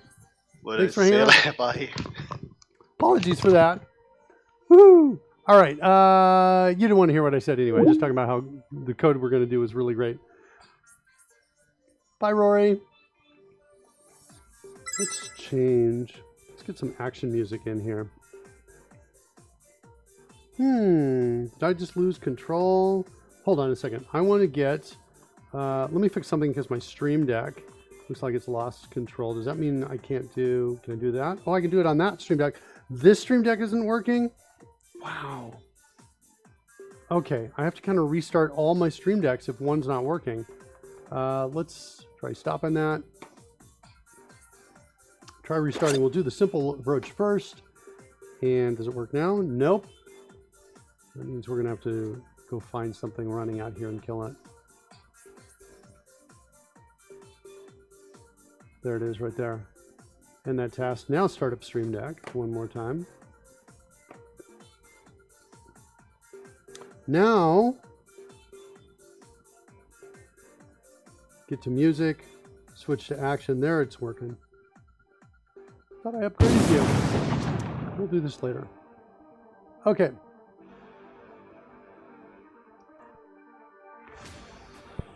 Okay, ID.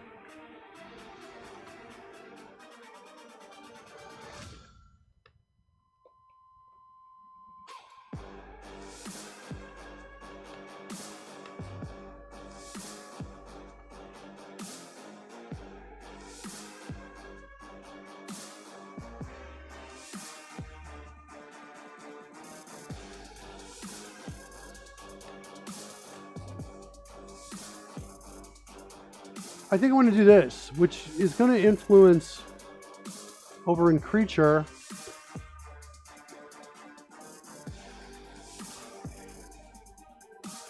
Property mods. I said it was a list.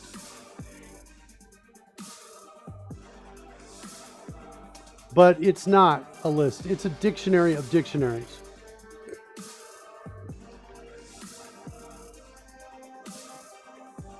That are also string indexed. That means for property mod, I don't need the ID here. Okay, so let's do that. String index property mods. So it's a dictionary of dictionaries. Better. So in other words, if I have a property mod with a unique ID and I try to set it a second time, it's just going to change. It's going to find and change the existing one. So there's that. Now we need to come down in here and get like what? All the keys? Let's do that instead. So we'll say for each key in that. Then we're going to say, let me call this ID. Then we're going to say that of ID. That's going to get us our property mod.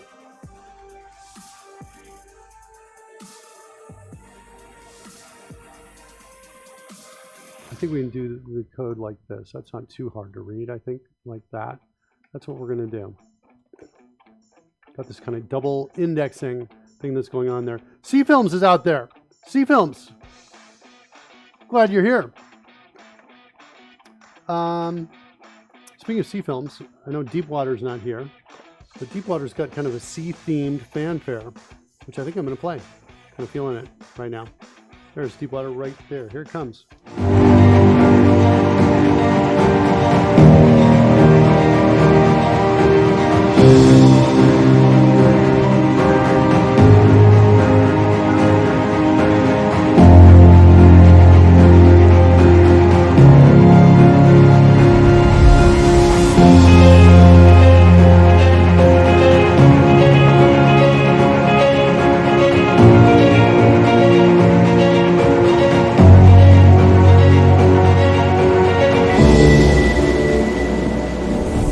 Wow, that's hard to hold your breath for that long underwater. That's, yeah, isn't that fanfare so cool?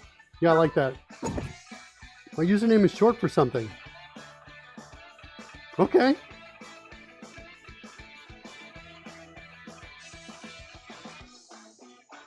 I can't think of what it is. I feel like it's a trap, is what I feel like it is. He's going to say something and we're all going to be like, no, we didn't want to hear that. Cool. C-Films, glad you're with us. Do I have a project? What's our link here to say what we're working on? I forget what we have here. I know you're trying to figure out the project here, what we're doing. Looks like Codebase Alpha is showing you a little bit about what we're doing today. You develop websites. Cool. So we are working on a Dungeons and Dragons rules engine right now. What we've built also handles special effects for a Dungeons and Dragons live stream. It's out on a different channel here on Twitch. I'm putting it in the chat room right now. It's right there, twitch.tv/dragonhumpers. We got a show tonight. Let me give you a sample of, here we go. Let's go in here. We're going to cast the the cast bolt spell. And so you get a sense of what everything, and this effects look better on a dark background. So I'm going to take it off to the side here when I cast it. Here comes the cast and you can take a look at it, see what you think.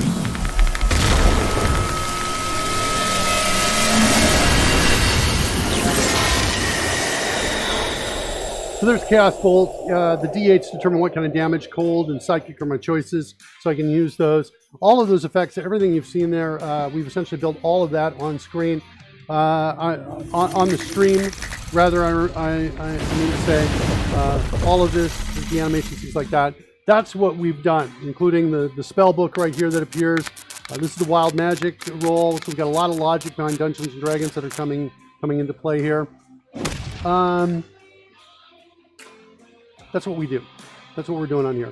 Right now, we also built, by the way, we built this a week or so ago, this editor right here. We use the Avalon Edit, which is an open source piece that's out there, and open source editor, and it's for syntax highlighting and code completion, and we built that. We added code completion for it. What else did we do? We added our own shortcuts, so I can like hit the slash key here or slash key again. We added automatic saving. It's loading and saving from Google Sheets. That kind of gives you an overview of what we build, what we're doing here on the stream. It's a lot of C# coding, some TypeScript coding, WPF, design. I'm an expert in design as well, so if you got design questions, always good to throw those out. What else am I an expert in? I'm an expert at living with you, honey. Are you? Yeah. I don't know about that, buddy. Yeah, what else do I want to say? Oh, we're dog fooding Code Rush on the show. Code Rush, written or developed by the folks at and we show Code Rush. We do that, and we are dog fooding it, so we're using the product to write code in Visual Studio. So that's what's going on there. Jetsam wants to give away. It's a brand new car! But not today. I don't think today we're going to do that.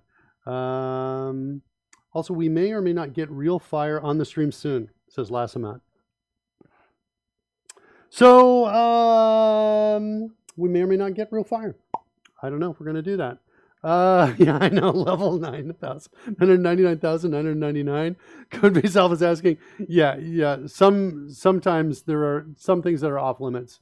So that's, I guess, one of them. You've discovered one of those. Let's hide the scroll.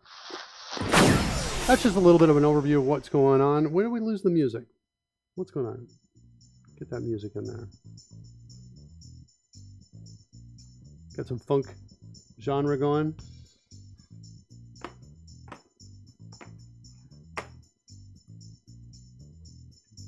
What do we got here? We got to fix this one here. So we need code very similar to this. Here. Use offset instead, and we're going to use plus equals instead here. So now what we're working on specifically on the show is the ability to change properties based on the rules of Dungeons and Dragons. And so we've created this idea of a dictionary of dictionaries. So the dictionary is going to be keyed on the property names, and this is going to be keyed on the IDs. So we're actually going to kind of take that out right here, take that out right there, and it kind of looks like that. It's a dictionary of dictionaries. Let me just add the word, write the words of dictionaries here.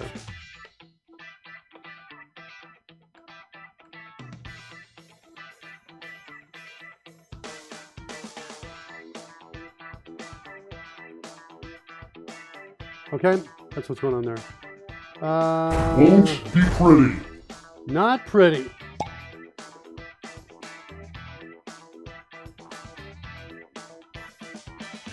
Lassamat's trying to level up. You can level up, Lassamat, by flying your drone around. Is there any way to see my leveling up progress? I think you can type in level. Is that right? Like that, bang level or bang L? There it is. Oh no, it's bang question mark. Jetsam's got it. That's how you can see your progress. And you can fly the drones around just by following what Jetsam's doing right there. Levels 14, Coding Gorilla. Yeah, you can watch shows. That's another way to level up, things like that. All right.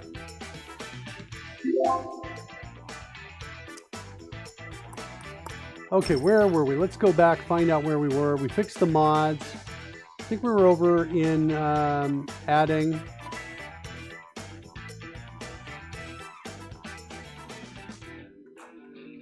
go over and add timer, and we were working our way down through that. That's property mod. So ID, the unique identity, multiple mods with the same ID are not allowed and will be replaced. Or I'll just say will be existing mod with the same, an existing mod with the same ID and property and target property will be replaced with this one.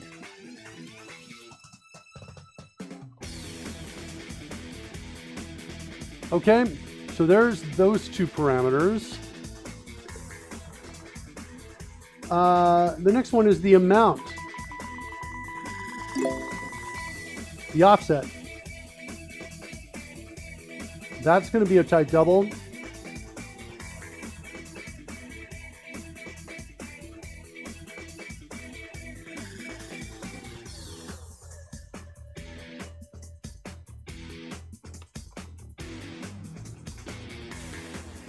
This is optional. These first two are required.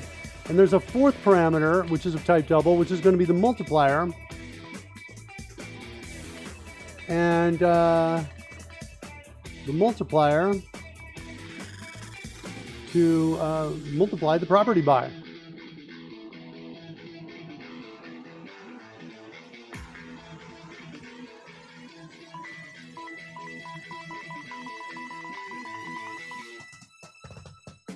Be optional, and that's going to default to 1. Do we have a space for default values here? No, we'll just say that it defaults to 1.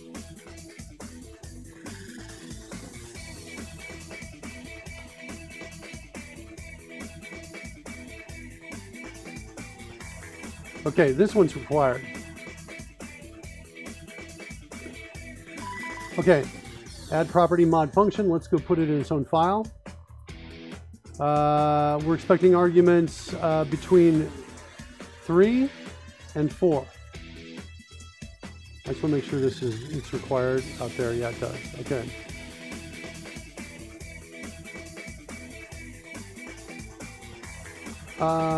Evaluate. Okay. So now we're going to come in here. The first one's going to be called property name. Property name. The next one is going to be, when you duplicate that, that's going to be the ID. And that's going to go from arg1. We're going to evaluate that string. Then we need some doubles. This is going to be the offset. And this one's going to be a double. It's going to be the multiplier. Like this. This needs to be get double.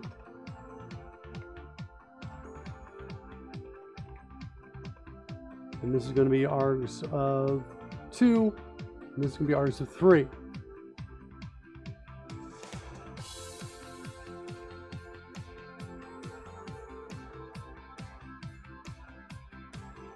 Okay.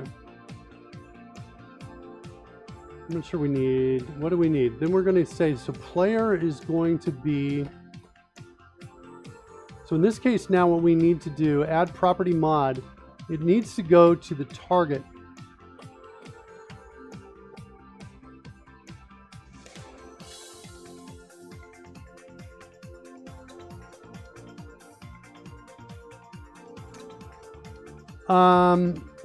Which is going to be, I think, in the custom data that I think we're going to need to grab from this thing. That's where I think I'm going to call it. I'm going to put it in there.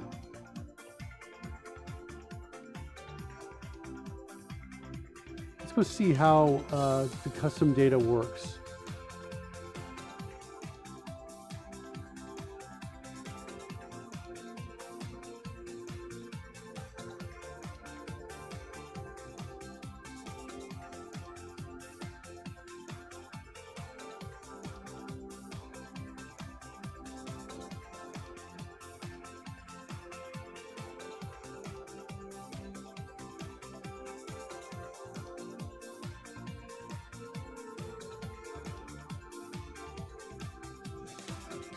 So there's not a setter for it specifically. It kind of comes from add player variables, which is that extra custom data piece at the end. Yeah. So we're going to do something like this. Let's go back over to where we were at property mod function. So we're going to need to get the custom data out of there. So we're going to say, but our custom data is going to be a creature. And we're going to call that creature the recipient. So we're going to need to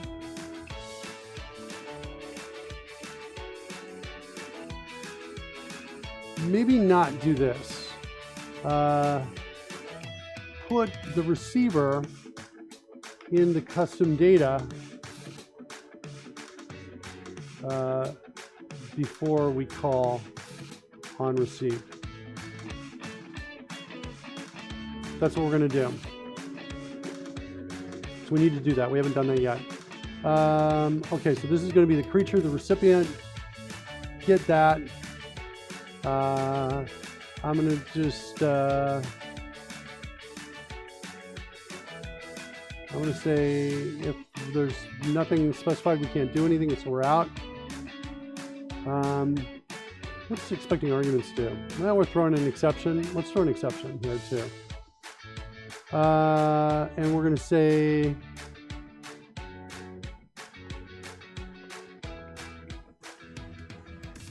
creature recipient must be specified before evaluating expressions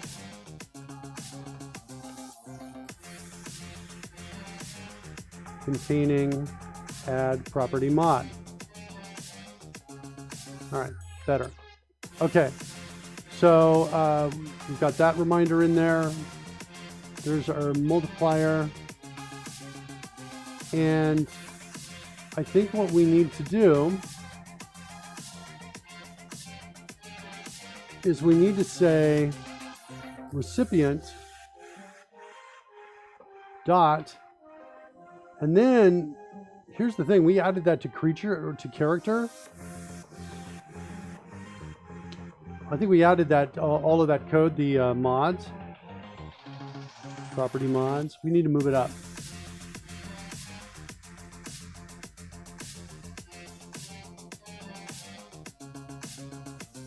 Thought we added it here.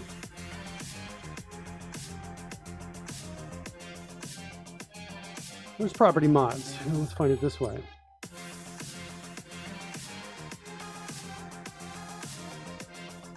It's in creature. Perfect. Good, good, good.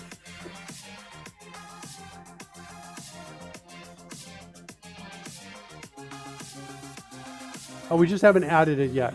Okay, so we just need the function that adds the property mods. Okay, cool.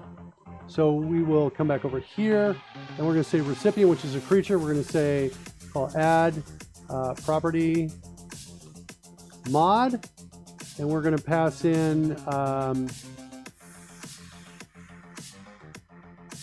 property name, the ID, the offset, and the multiplier. Oh, here we can't just assume there are 3 arguments. We have to say, hey, look, if args.link.count equals 4,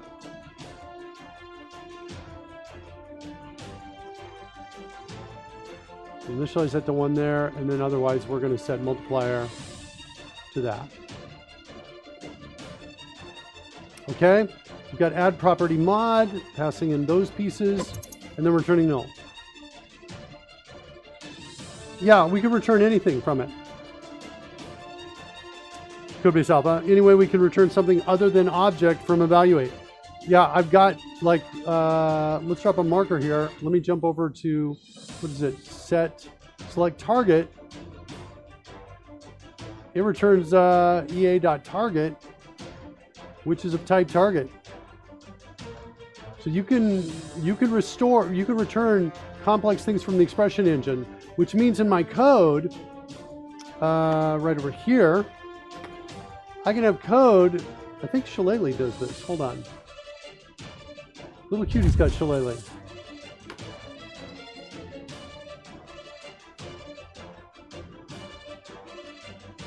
Here. Well, here we're setting another property, but I could have code that does this. Var, my variable x is equal to that.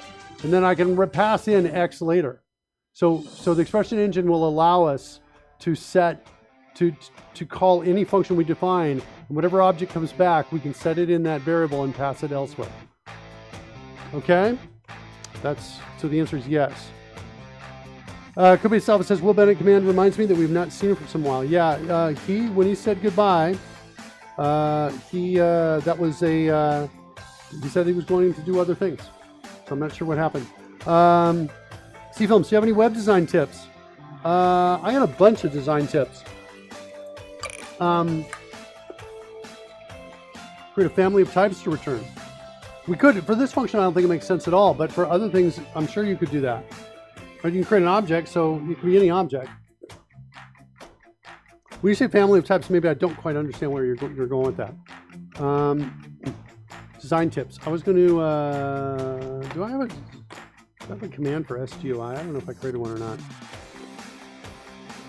Doesn't look like it. Just musing. Okay. You're free to muse. Let me just jump you over to here. So it's a great UI, SGUI.com. This is a course I created on Great UI. Take a look at it there. There's a free Science of Great UI design course. You can sign up for there. Where else? Hold on. Mark Miller, Science of Great UI.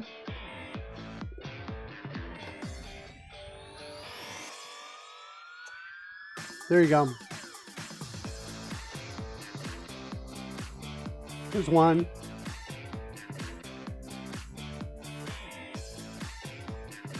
You go get that. I'll give you a link to that. There's another one on YouTube. It's from 7 days ago. This is the Live Coders Conference. Oh, nice. Cool. Yeah, you can go look at that one if you want. Necesitas una página web perfecta. This one's got almost 100,000 views.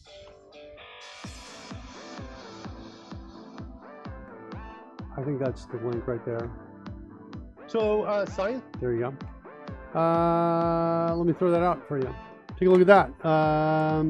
Either way, the course is like 8 hours long, 9 hours long, so it takes you into in-depth on all kinds of basics in terms of everything from layout and contrast and emphasis. A number of guidelines you can't get anywhere else. So it's all based on original research that I've done over the last, I think, 14 years. Okay, let's get back to the code. Right? Let's get back to the code. Back to the code. Okay. So there's a recipient. There's a call to add property mod. Let's go in and write that code now. Property mods. The Science of Overkill UI. Property mods dot add. Well, I guess I first want to see if contains key on the property name. If not contains key, then we want to say property mods dot add. We want to create a new dictionary of string based indexed property mods.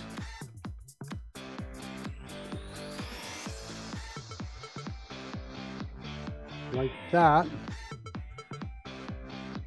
And that's going to be keyed by the property name. So that creates our new dictionary there. All right, so we're going to make sure we get that key in there. Then down here, we're going to work with it like this. And then we're going to say, hey, if not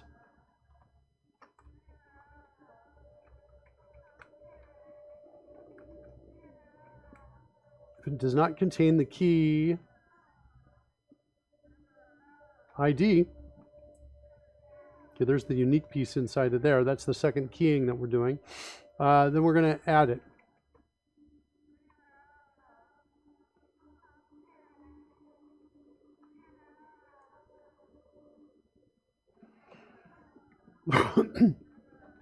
I'm thinking about declaring a local variable for this. That's what I'm thinking about doing here. I'm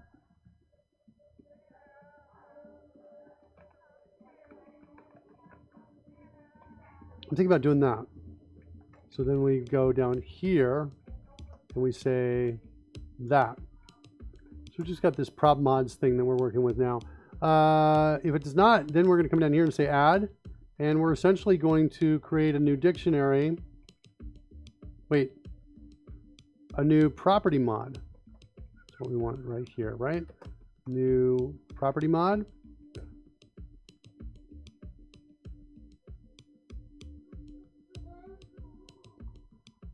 Keyed by the ID. And the new property mod is going to pass in, we're going to pass in the offset and the multiplier.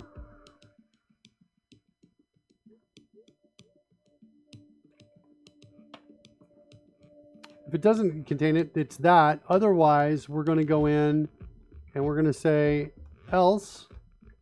It does contain it, property mods of ID. And then we're going to call dot set, and we're going to pass in an offset and multiplier.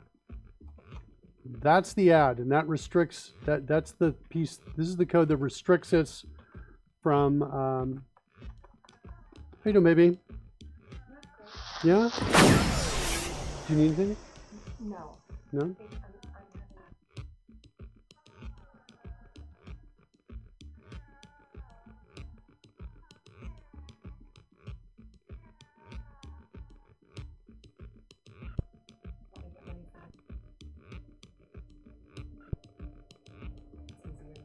All right.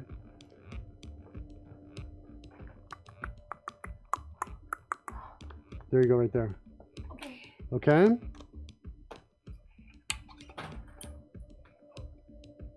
You sure you don't want me to stop?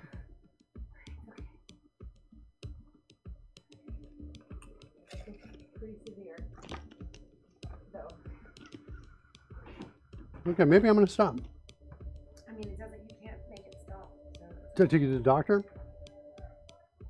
Karen's got some pain we're dealing with right now. We're evaluating. Boys. And girls. Oh. I'm worried about you, baby. Is this manageable or no? Is this we're taking you in? You know I don't like to go to the clinic, so it's not super manageable right now. So It's all we right. just take you in? I'm going to have Boo do it. It's okay. You're taking her in? Okay. Keep me updated. Mr. Smoofy is asking, are you okay? I am not, Smoofy. She But says she's tell him not I okay. am. Okay, well, her daughter says she's great. All right. Keep me updated. Text me. I'm going to watch for texts from you. Okay, I'm a little worried. You need those keys right there. Oh, right. Well, Visual Studio's raiding with a party of 28 people. It's a raid, kids. It's a raid. You know what we do in a raid? We do something like this.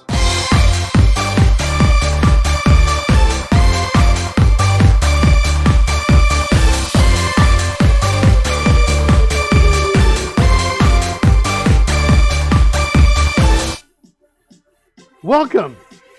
Welcome everyone from Visual Studio. Welcome, welcome, welcome. Last Met says party. Yeah. We are working on, let me show you what we're working on here. Let me just do initialize player data. That's going to get rid of that red text up there, I think, the dice roller. There you go. We're working on essentially a control panel for Dungeons and Dragons live streaming special effects. That's what we're working on. So, for example, let me show you some of the stuff we can do here. I said this earlier, but it's making me happy. Well, let's do it. We'll do some spells here. My character can cast some spells, and so, like for example, I got Tidal Wave. So we just can kind of click on that, or the Dungeon Master just got a Stream Deck you can hit buttons on. Click the button for casting the spell, and it looks like this.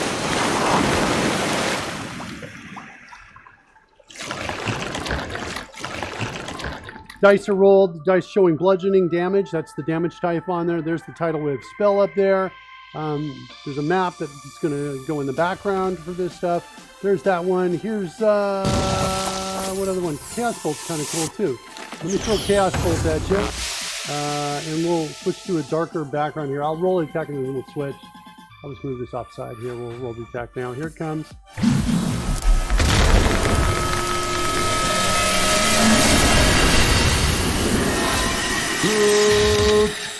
So the Dungeons and Dragons show, it's out there on Twitch. It's Twitch TV/Dragon Humpers. It's comedy live Dungeons and Dragons.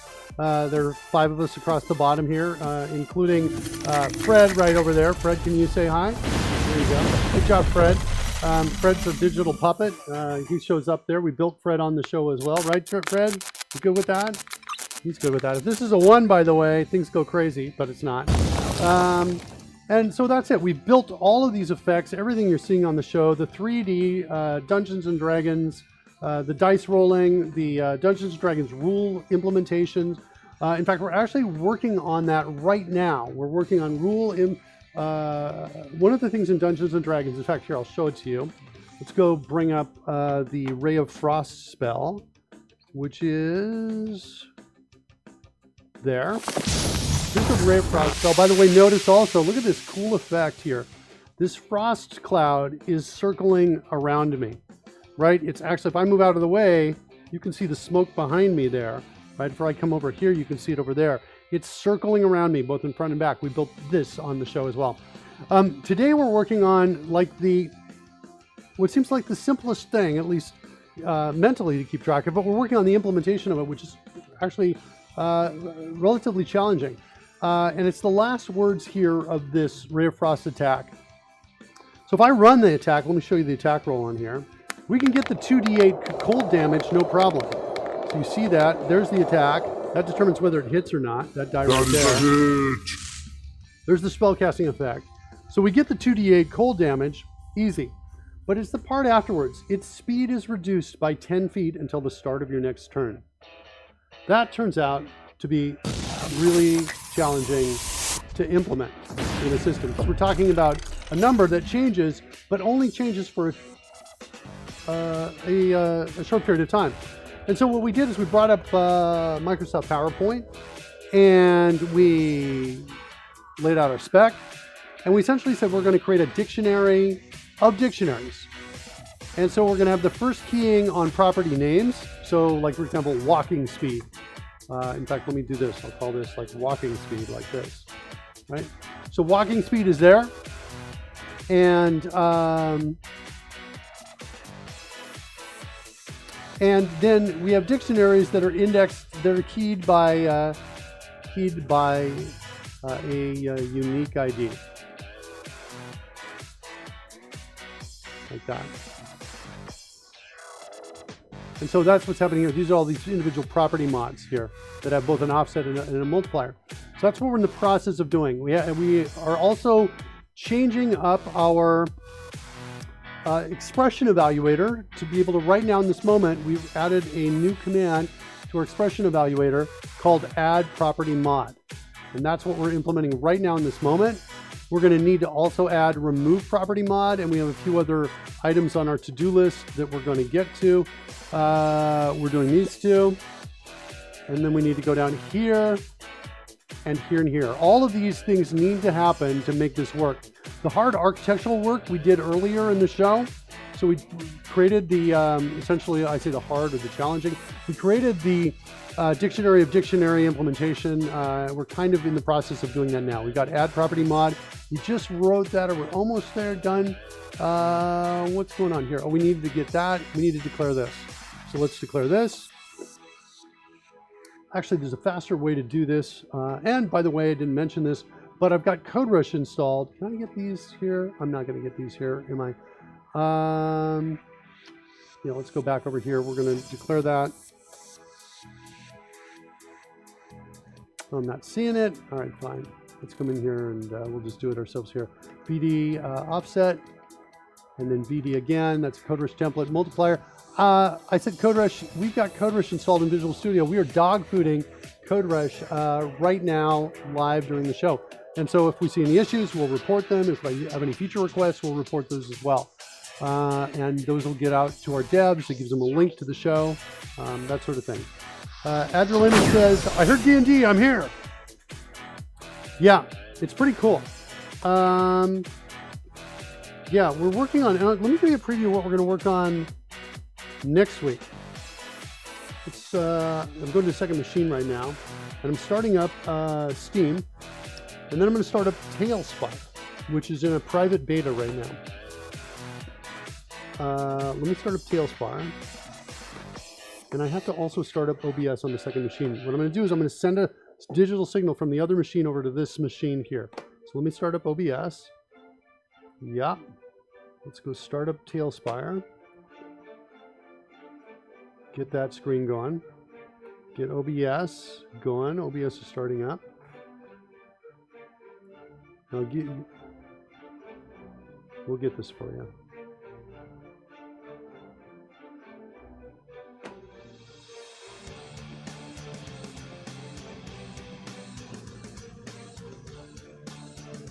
All right. And there's OBS. OBS looks like it's sending the signal out. Let's see if we can see it over here. Looks like it's not seeing it yet. Let me do one other thing here. Sometimes OBS needs a little bit of a...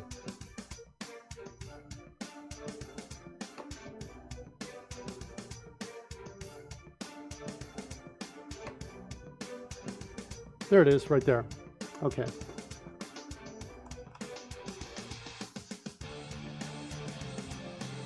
So we're going to be integrating with Tailspire next week, including knowing where characters are, right, on the Tailspire map, and being able to move them around programmatically, and integrating that with our spell engines. So like, for example, if you cast a spell, knowing area of effect, that sort of thing. So Tailspire is this very cool kind of tabletop gaming app that's in private beta right now. And we're going to have that as the background when we do the Dungeons & Dragons show. Maybe not tonight, but coming up, we're going to be integrating that. So kind of cool. Kind of cool stuff. Okay, let's get rid of that. Let's get back to the code. And here I just need to set offset and multiplier.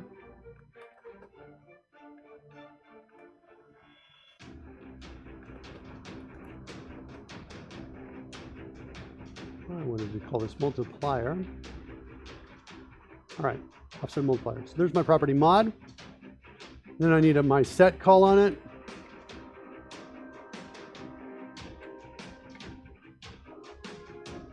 And I think I want to, just to make this easier to call, I just want to default that to there.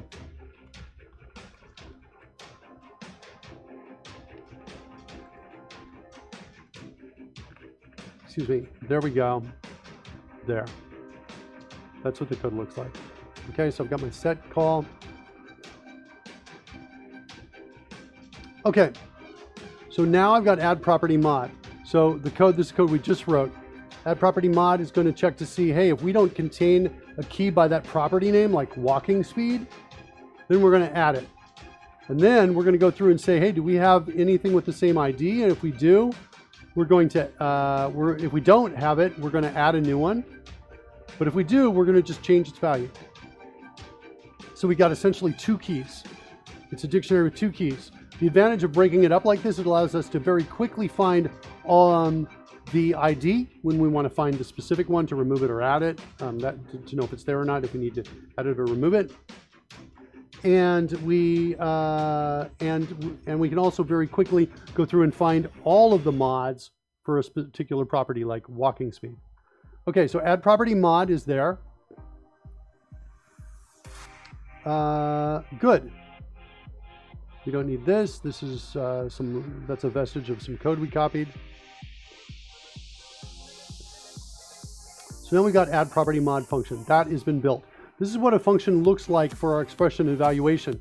We use these attributes, and these attributes are used to provide parameter tooltips and also code completion. So that's what's going on here.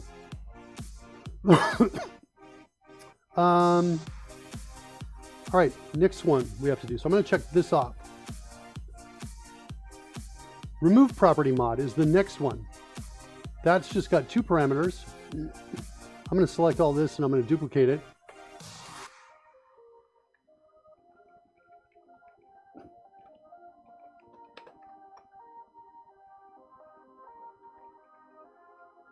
I wrote active target. I should have said instead to the active magic recipient.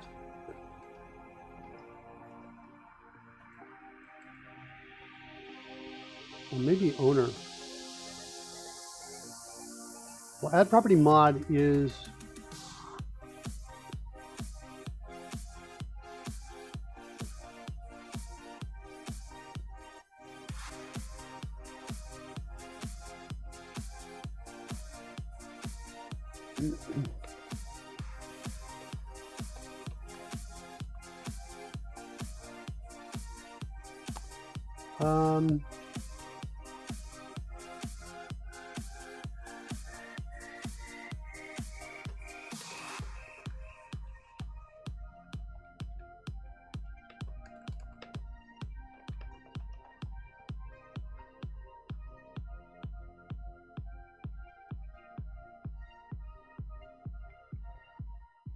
I'm getting like pretty specific about what's happening, but it's kind of important information.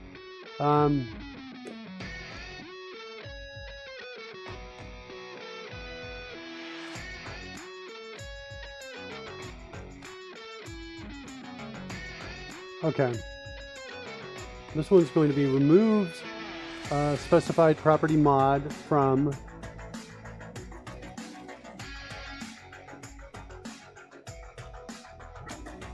okay, good.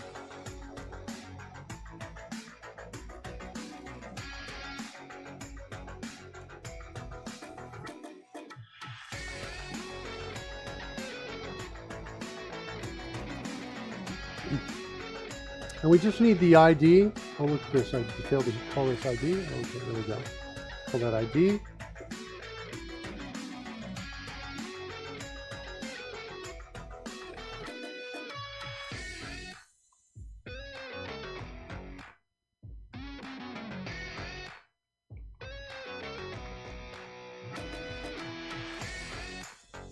We don't need anything else. We just need those 2 parameters. So,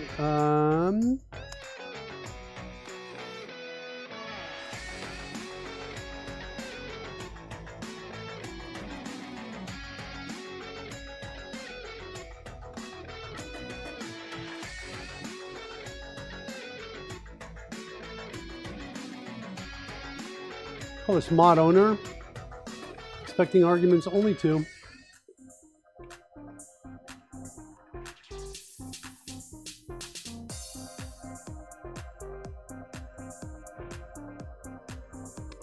And we're going to go to mod owner and we're going to call remove property mod right there.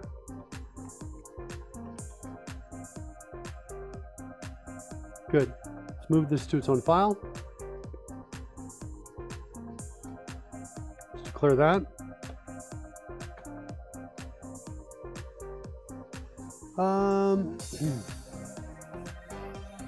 It's going to be a little bit similar to this.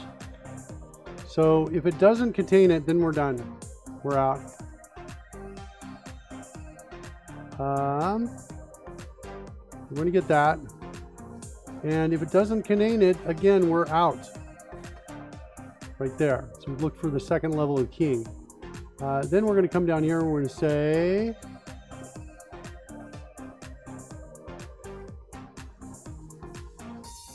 like that. It's that simple. Let's reorder the parameters here. So we've got prop name first, ID second, so it's consistent. Okay. That was done. We need to trigger the magic's on received event for the receiver. We might actually already be doing this. Somewhere in here I've got a give magic.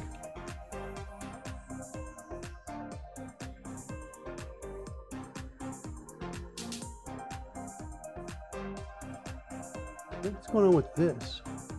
Oh, it's a function. Okay, let's go back and find the other give magic. That's in creature. Cool. Here's where we get it. We call player receive magic or creature receive magic. Either one. So that's what we call it. Receive magic add.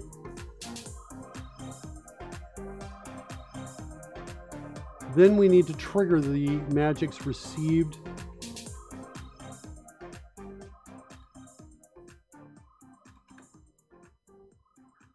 We need to trigger on received. I think that's going to go there. Let's just see what happens. Let's declare it and get inside. Do we have access? What do we have inside of magic? We have the caster. We have the multiple targets.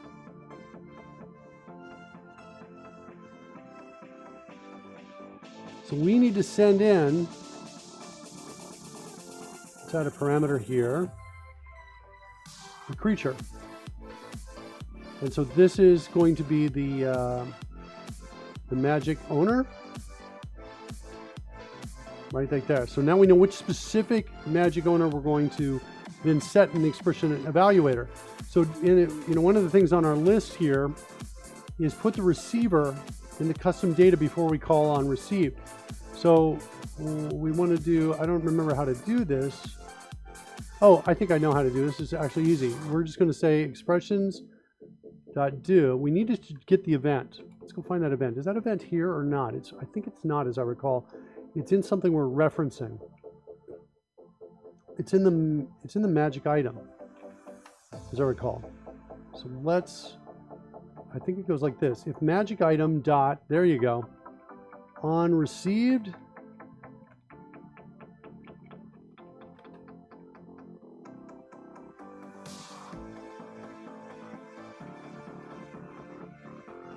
if it's empty, we're going to just get out of there. Otherwise, we need to execute the code in on received. Last event. See you next time. Thanks for hanging out with us.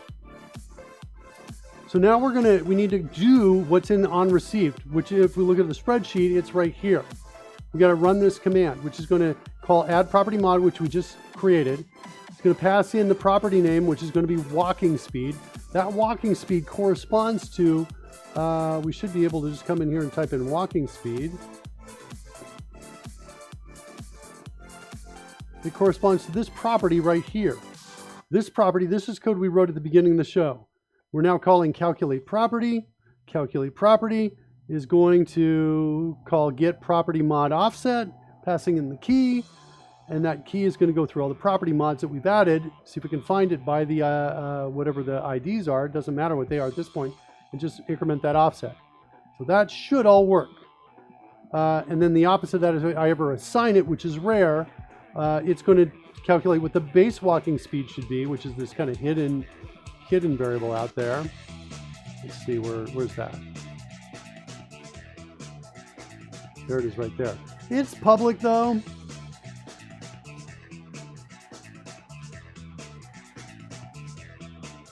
I think I want to make it private now. But I'm not going to because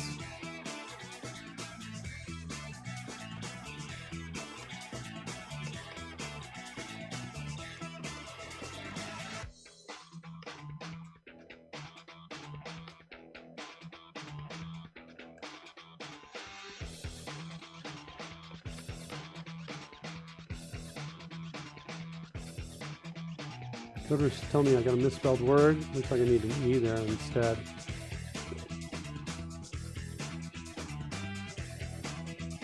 I'm going to make this private after moving dependencies to this variable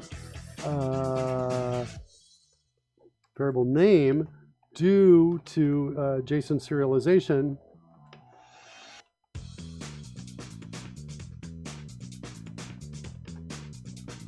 In TS files. So we basically are taking this class, serializing it, sending it across via signal R, and I think I've got a TS file that's looking for a base walking speed property, expecting it to be there, because that's old stuff. So I think that's going to be something we're going to change. But I don't want to make it private yet, but I've got my to-do there. Okay. So, all right, so there's that code. That code's looking good. I'm just hitting escape to get out of here. Okay, here's where I need to pass in parameters. Player is going to be null. Target is going to be null. Cast a spell is going to be null. Dice stop rolling data is going to be null. Custom data is going to be the magic owner. That's going to be the creature. So then, when we call do on received, we get that data on received calls add property mod. Then back over here, and add property mod, it's going to get that custom data and look for a recipient. If it finds it, then it's going to go in and call add property mod on it. So that's all going to be triggered when this magic is received. So again, when this magic is received, it's going to start modifying the walking speed property by the amount specified when you call reduce speed 1 turn. The reduce speed 1 turn is called, do we have the code there?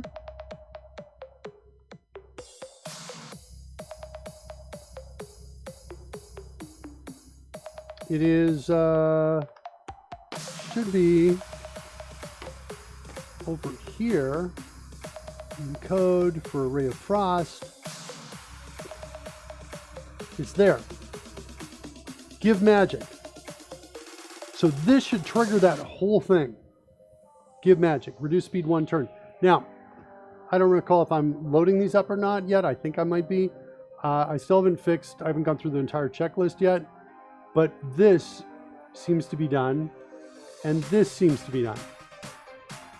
So we have two more to go. Mod ID. Property for the expression evaluator.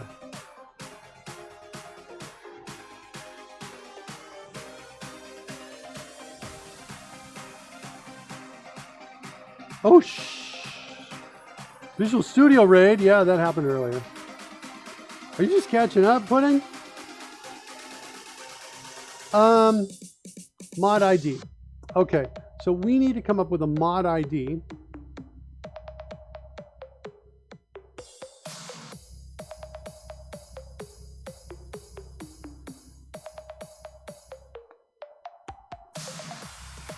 So on received, let's look at the trigger for on received. Trigger on received.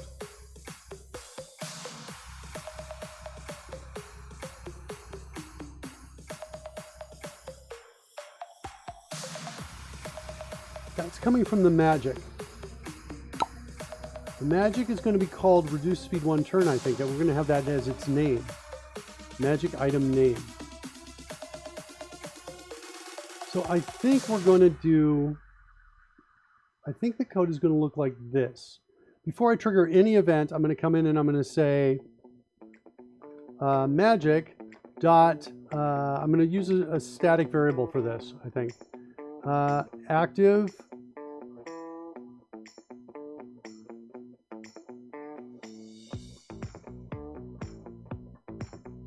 I'm going to do this, set mod ID, and I'm going to pass in this. So I'm going to make it a static function. I'm going to do this, declare the method there. Then we're going to come in and say active mod ID is equal, and I always get kind of nervous when I'm creating static field variables, but I can't think of a better way to do this right now. So this is what I'm going to do. So we're going to do this. We're going to use the magic item name as the active mod ID. Let's declare this as a string. I always miss the fun stuff when I go for food. Oh, pudding. Yeah, you missed some fun stuff there. There's my active mod ID. I want to make this public. Okay. So that's going to set this automatically there.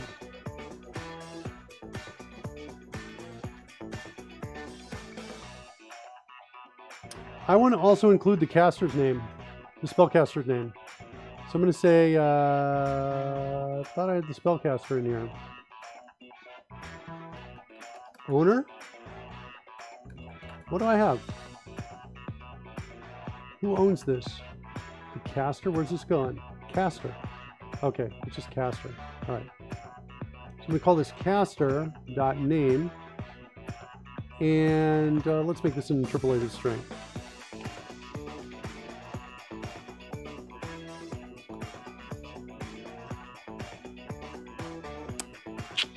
I think I want a feature request. I think I'm going to make it. All right, kids. I'm inside an interpolated string.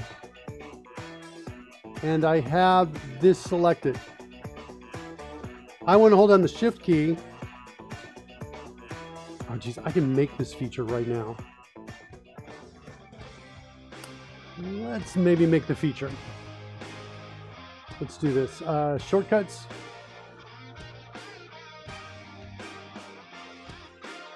I want to create a, let's clear the search. Where do I want to go put this? My custom for now. Maybe I'll move it out. This maybe, we'll let you guys decide if you want this to be a feature we ship or not.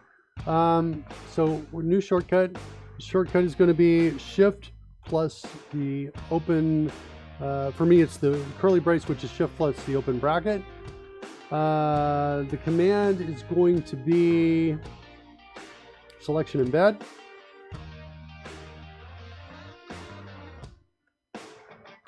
Selection embed. The parameters are going to be braces.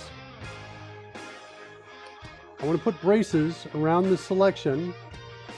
The context is going to be, I need it inside of an interpolated string. Do I have in interpolated string? I just have in string. Okay, so I'm going to do this. If I'm in a string, excuse me, and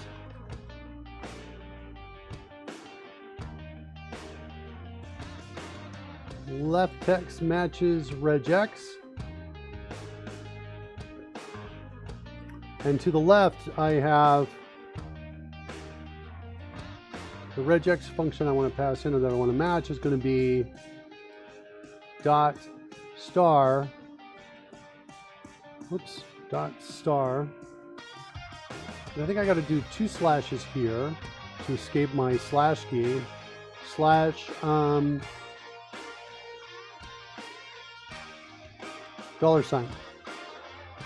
followed by another 2 slashes and a quote.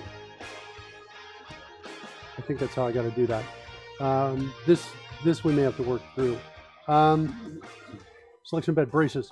I need to now go over to selection embedding.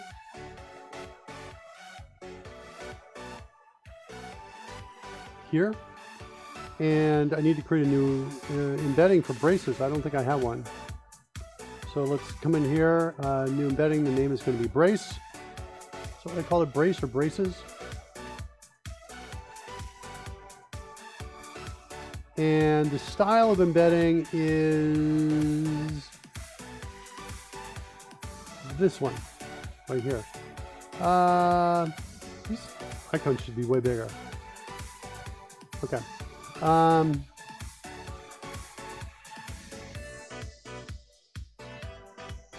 Let's do that as the issue. Hey, devs, the icons should be much clearer in terms of what's going on, including a hint if I hover over them. So they're right now hard to read, hard to see. They're very tiny, low-res images. I don't know what's going on there, but let's fix those images so we can see more of what's going on with that style. That should be easy to select right there. Let me put that feature request out. I just need to say larger icons with tool tips on the selection embedding page.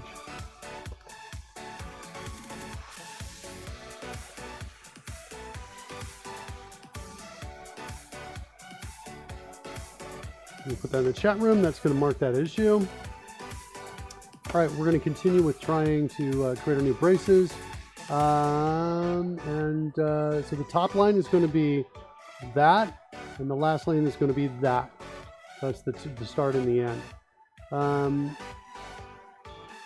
I don't need a context necessarily with that, I guess. What other context do I have?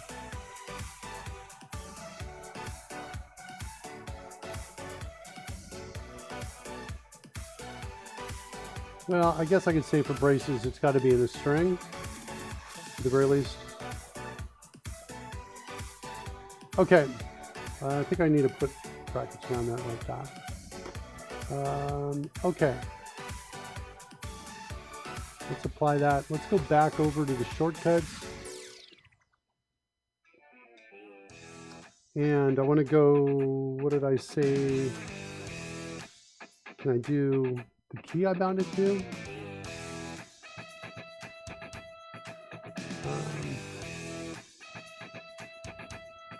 I wanted to duplicate this for a second one. Let's test to see if that works. No, didn't work. Let's figure out. It's probably a context issue.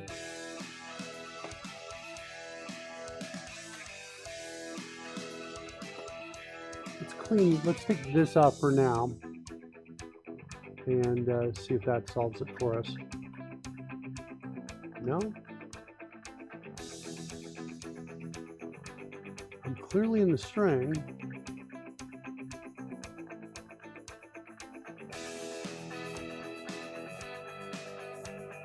Braces. Not found because that may be part of the problem. Let's see if that solves it. All languages, selection embedding.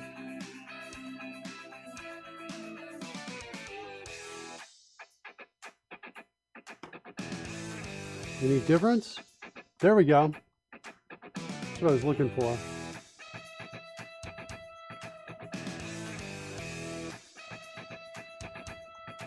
Let's see if that other context works.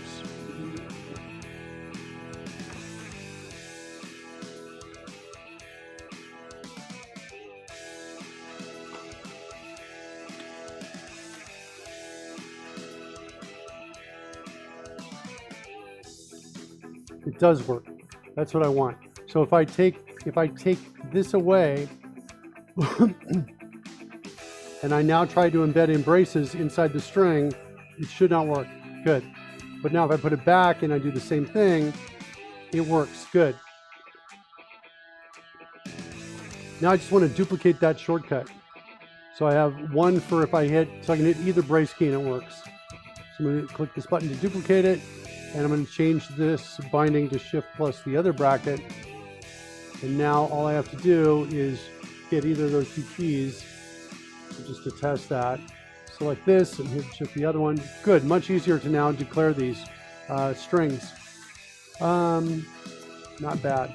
Okay, so I'm going to say the idea of this is going to be the caster name dot the magic item name. So in the case if I'm the caster and I call this, I cast this spell, this ID, the ID that comes back from this, which we haven't done this yet, should be my name followed by reduced speed 1 turn. That's what it's going to be. So that means I can have, that's the unique identifier for this mod. If I try to do it again, should it be the spell name as well? I don't think I have the spell name from here. I don't think that's passed in.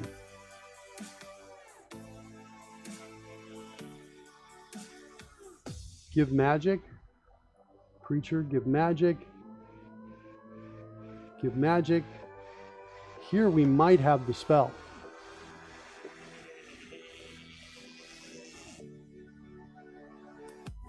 To do. Consider passing in the spell name as well. For unique.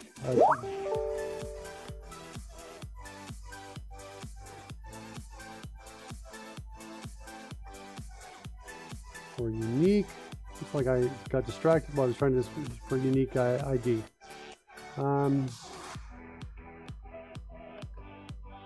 If casted spell is valid. I'm thinking about that too, because theoretically I could apply 2 different mods from 2 different spells to the same person that both reduced by, you know, whatever that value is. They should both be good. They should both work. In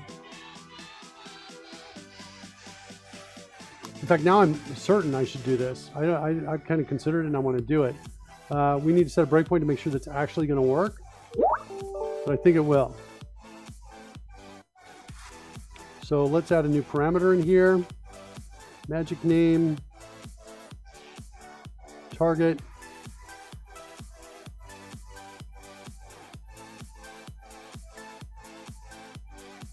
I'm going to throw it right here.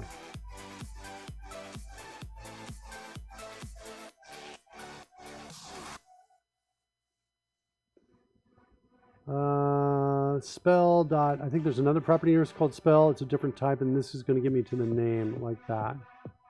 Call this spell name.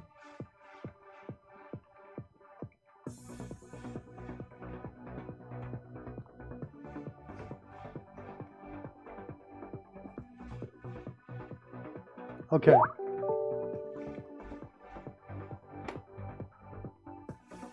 Got somebody talking to me on, a couple people talking to me on Skype right now.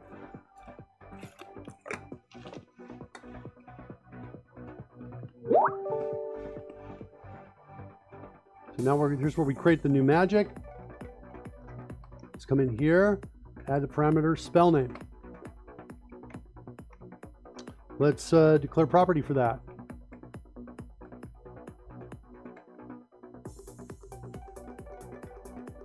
Now we've got the spell name. Now we can combine that with the caster. Let's also do one more thing here. Let's do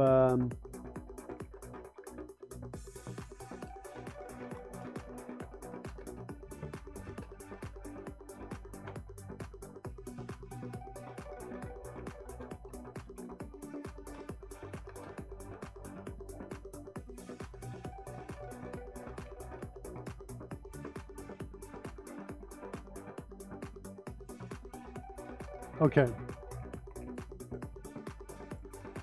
Let's go find the caster. There we go. And maybe a dot here. No, the spell name should go here. Let's test out our new shortcut. Good, it works. Spell name dot magic item name. Let's set a breakpoint here. So there's our set mod ID. We need to call this must call before triggering any event.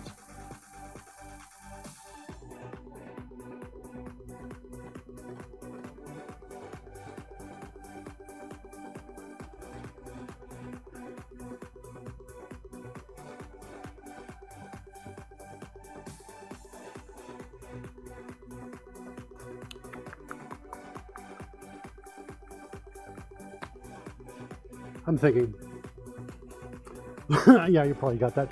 I am thinking about getting rid of the static. I didn't like it going in. Let me at least do this for now. Let's actually change this into something that returns a string. Maybe not this. Let's do that. Say return this. Right here. Ralph GT is now following. Thanks for that follow. That simplifies this a little bit. So that's going to get our mod ID that we're coming back with. And then I think what I want to do is I kind of want to package it up and almost, it's kind of like a tuple here. But I actually don't like working with tuples. I want to create something dedicated instead. So what I think I want to do is I want to create a new class here.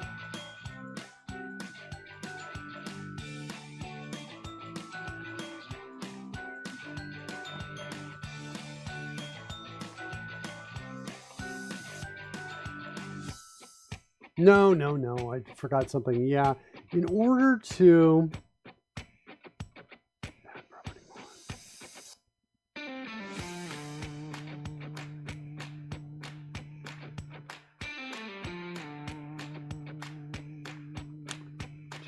property mod. Yeah, this is what I want to play with, is this thing right here. I think I instead want to pass it in. So I want to create a class here Lars says F74 is now following. I got all these follows while I'm like totally like, I'm not sure what I'm going to do here. What I'm going to do, I'm going to bind together creature. I'm going to create a new class here. Creature plus mod ID. And then we'll create a new class here called creature. And we need a string called ID. And we need a constructor. It's going to get both of those in it. And that's my creature plus mod ID. And let's go move that out to its own file. Come back over here. We'll get that packaging correct now. It's not going to be the magic owner. It's going to be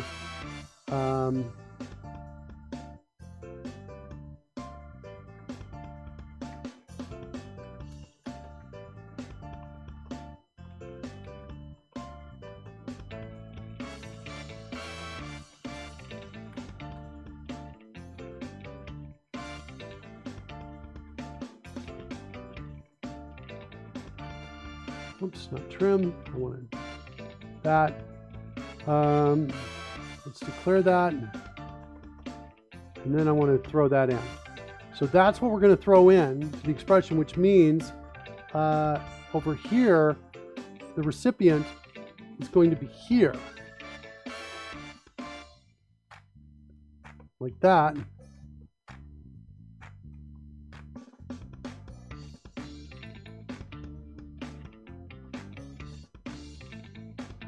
And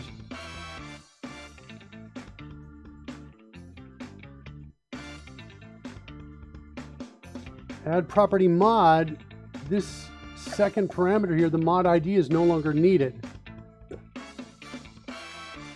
which makes this code simpler. That's what I'm looking for. So the ID here is going to come from recipient, sorry. .id.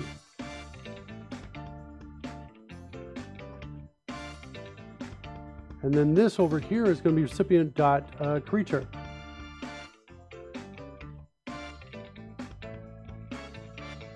Better. ID is no longer needed. The offset is now parameter 1. We're expecting between 2 and 3 parameters. Count is 3, then we're going to go and get that third multiplier out there. We need to come up here. The ID is now much simpler. This is gone. This is now parameter 2. This is parameter 3. That looks good. Looks good.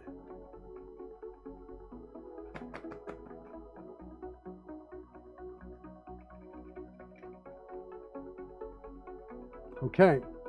What else do we need to do? Let's go look at our list over here. So we've taken out the need to do this. That's now covered. We modified the receiver a bit, so now we've got that other thing we're throwing in there, the creature plus mod ID. That's what's happening. The last thing we have to do is this amount. Figure that out. I'm actually already doing this somewhere else, so I just got to go figure out where that code is and what's going on. It's probably a year ago plus that I wrote that code. I think it's over in functions. It's in functions. So let's go see what's going on with functions in here. Let's see if we can review that. Actually, let's go for build. See how the build looks.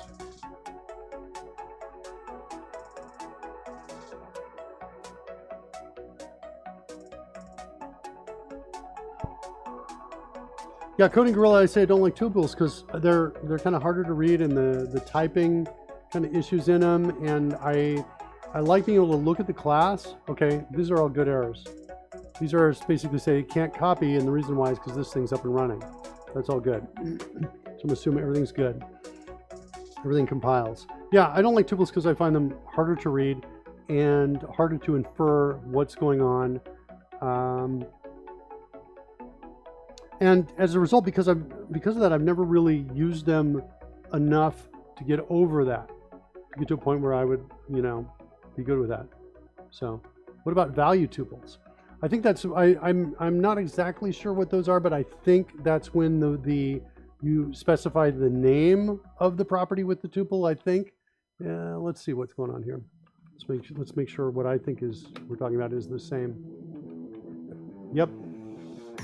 Yeah, I remember reading about it and I was like, okay. Let's look at it. Some sample code here.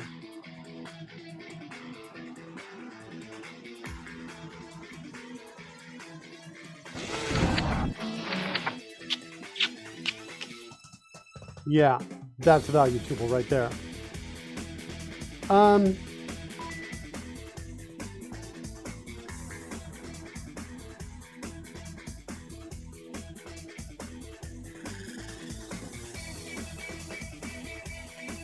And then the question is, how do I get that out? Right? So I see how I create it. It's better, but I still think they're hard to read. So I get this out. The problem is where I store it and where I get it are two different places.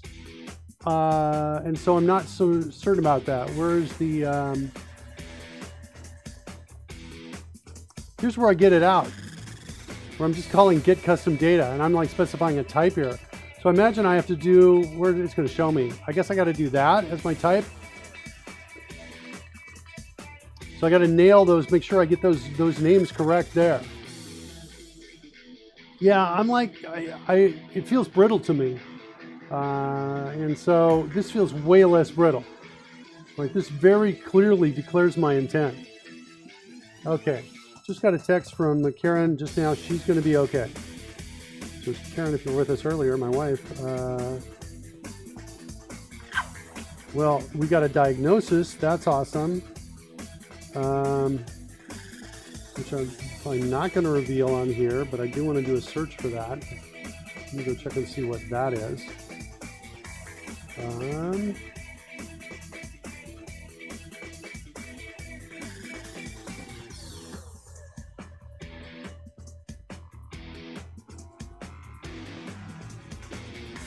Got it. Okay.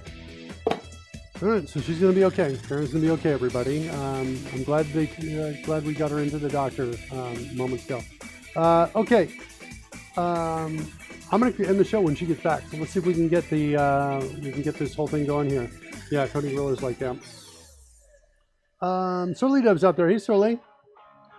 Someone really wants to talk to you on Skype. Yeah, they're talking to other people. They're fine. But this is me today, you know, just ignoring everybody. Is something wrong with Karen? Yeah, she was in a lot of pain moments ago, and I was checking in with her, and my daughter took her to the local doctor. She's got a diagnosis now, and she's feeling better now. So, but I'm not going to say what it is because, you know, privacy and stuff like that. If you watch the show tonight on Dragon Numbers, she may talk about it. Probably not. It's probably not funny. I hope she's all right. Give her my best. I will, Surly. And your best is awesome, as we see, because you are a good guy. In spite of your moniker, you're a good guy who takes care of your mom, gets her food, delivers it to her on a regular basis. Yep, Dragon Numbers tonight. In case you're wondering what we're talking about, it's right out there. There's the link to it. Give us a follow. It's live comedy Dungeons and Dragons. It's the stuff we're building on the show. Okay. What do I got left to do? I guess I gotta go to my list. Amount. That's the last thing.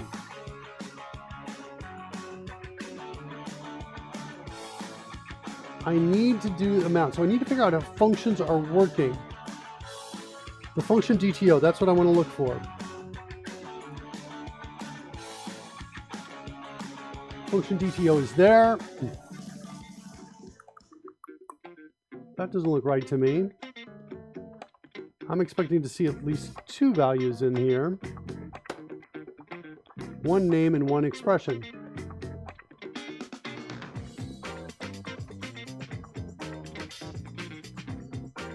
I got the wrong thing here. D&D function evaluator.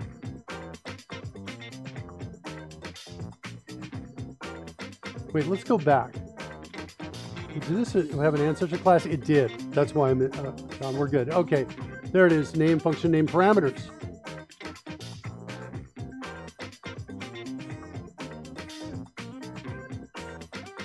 Okay, so we can create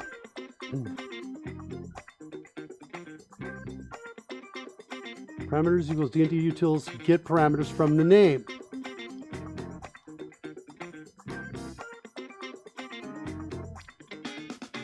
Okay, hold on. I'm refreshing my memory on how this works. Go back.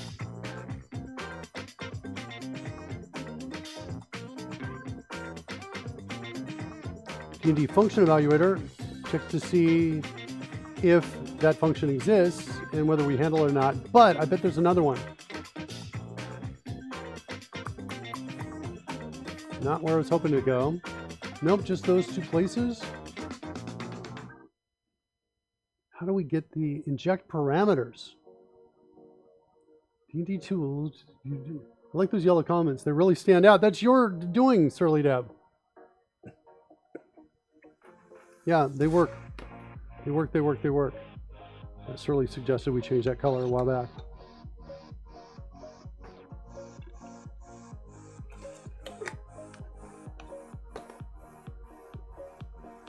Okay, inject parameters.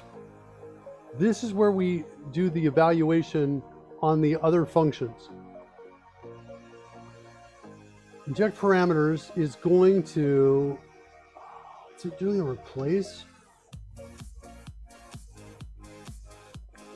Search stir is equal to the parameter, so whatever the parameter is called. Then it's going to replace that expression. Okay. I think we can call inject parameters in the call before we call evaluate. So this is not implemented like I thought it was, but it gives us a clue in terms of how we can do that. So we go back to magic. Where are we reading? We probably have a magic DTO out here, or magic item. That's what it was. It was a magic item. There it is right there. This, by the way, is connects us out to the Google Sheets. So that's where it loads this up automatically from the sheet called Magic. There's the name of it right there. And gets it from the D&D sheet. So that's what's happening there. Get the parameters. We're splitting the parameters up. Looks like that's already happening.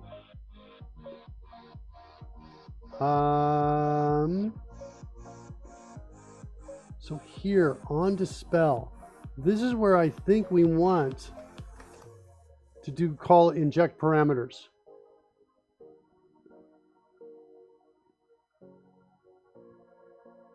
But how are we going to get trigger dispel? No, wait, not here. Sorry, my bad. Not trigger dispel. Not at all here. It's in the reference to magic item over in magic here. On received, this is where we need to call inject parameters, because we need to take this and replace it with whatever was passed in. Here's where we need to call it. I'm going to set a breakpoint there. That's while we're going to figure this out. To do.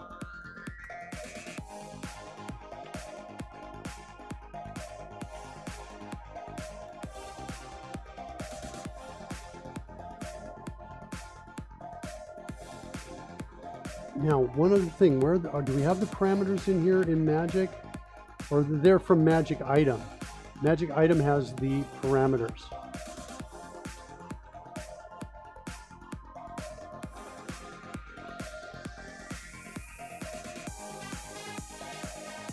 And the args, where are the args? Trigger on received.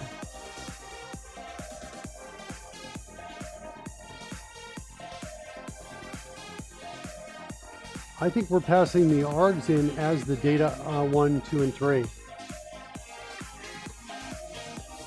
Yeah.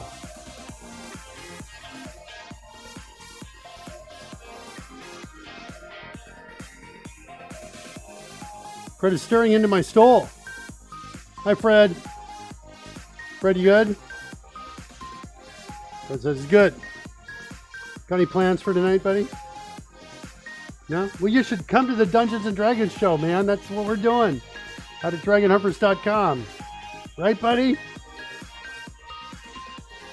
All right, okay.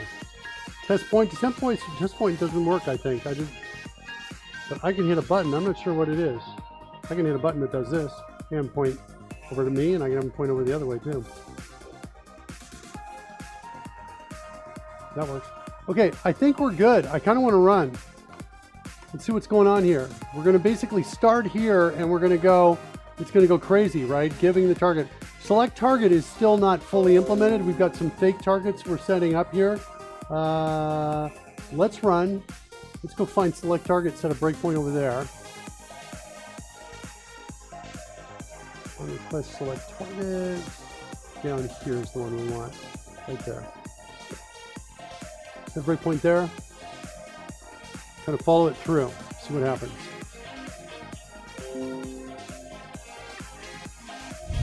Here it comes. Okay, the app is up. Let's initialize player data.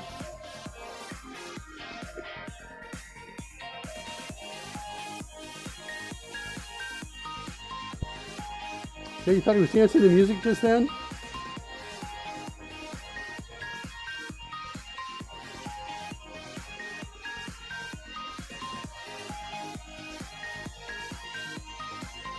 Kind of get him doing that.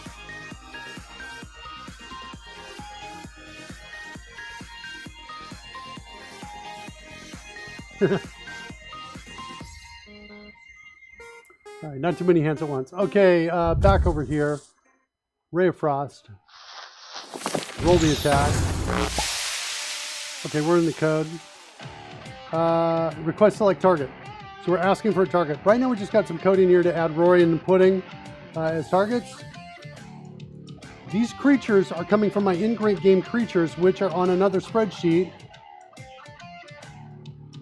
Where is it? Right there. I said Pudding is black pudding and Rory is a gold dragon. Those are coming from the monsters page. Like in here, you'll see black pudding right there, and gold dragon would be a little lower. And so it's getting the data to build those two creatures.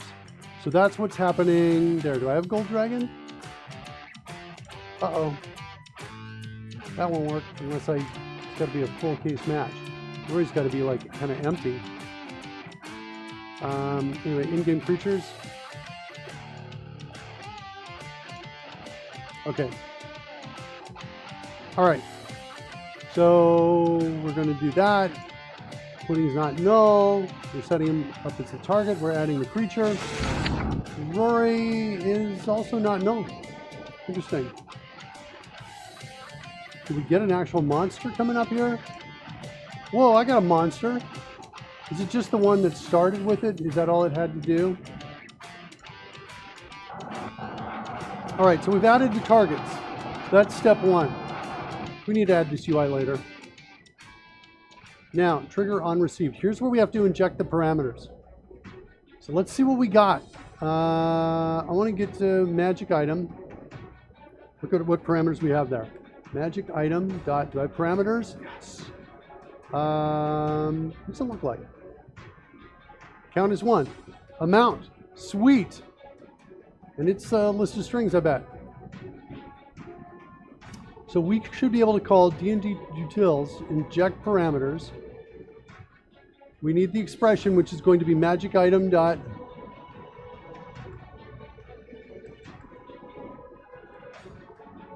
on received.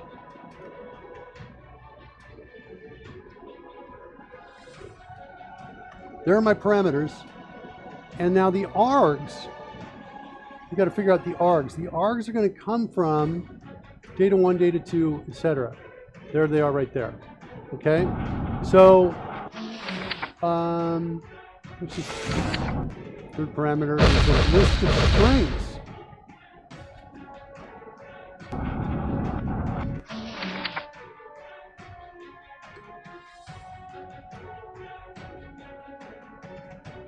Is this going to work in all cases?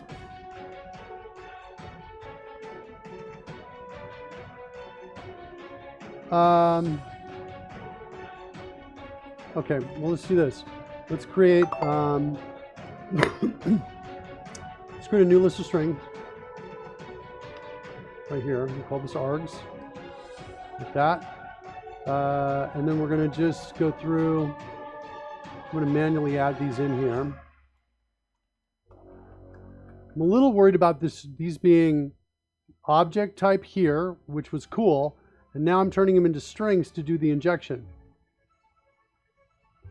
You know what? I think it's okay, because I don't actually have to. I could create my own custom data to and use it in another way. I don't know. I may change this to string. Let's do here, and let's say, oh, let's do this. Let's do a test close here, so we get this out of the way. Test close. Get that out of the way so we can see this code. Maybe change these. Maybe change the data types to strings. Okay. So we're going to say add data 1 to string.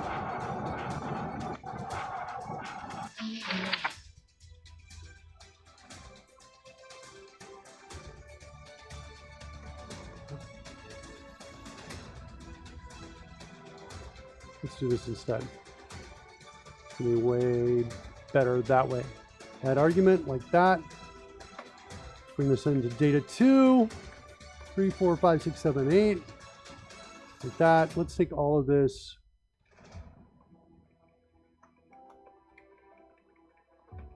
Get arguments. Get argument list.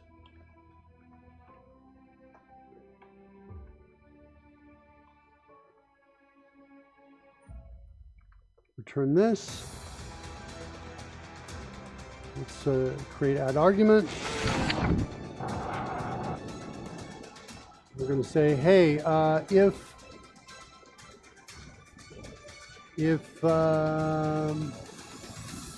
it is a string,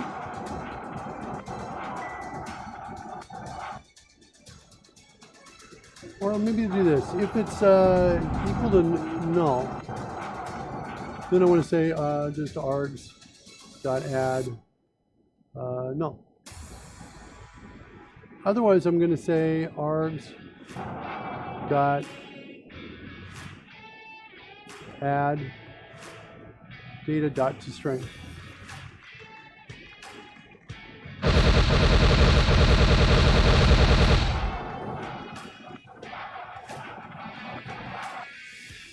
Okay.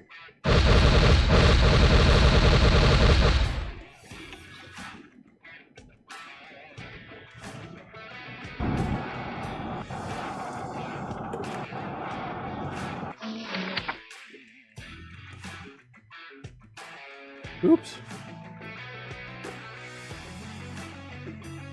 It's cool. 50 seeds in seconds. That's impressive. All right, there's get argument list. There's my inject parameters. This is going to return my expression to evaluate. And that's what we're going to evaluate here. Let's see what happens.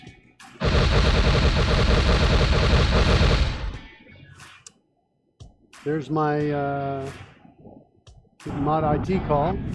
So Merkin Bushwhacker.rayofrost.reduce speed 1 turn. That feels like pretty unique to me, right? If I cast the same spell a second time, it cannot have the same effect. You cannot have an amplified effect on the same person. So there's my ID. Here comes my argument list. We've got strings in there, and the first one is 10, so that's going to work. It looks like. So we're going to call it. So now, right now, on receive looks like this: add property mod walking speed in quotes, followed by negative $amount. if the injector parameters works correctly, this piece right here should change. That piece right there is going to change to a -10, which should happen. All right, so let's do the inject parameters call. See what happens. There it is. Nice. I did not have to write that code. Really nice. Okay, next we're going to, I think we can call this, we can just run, because that looks good. Creature mod is there. We should get our next breakpoint. Did not get a breakpoint. Add property mod. Did I not have a breakpoint over here in property mod? Oh, that was my fault. Okay. So now I don't know if it was working or not. And we don't have anything, we don't have any event for clearing it up. So I guess we got to do this again. Just roll the attack. Let's do it. Add the UI later. Yep, we're going to do that. Now we're inside add property mod. So let's see what we got here. Recipient. There's the monster.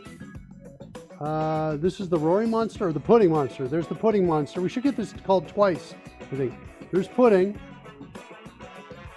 And the recipient also has the ID right there.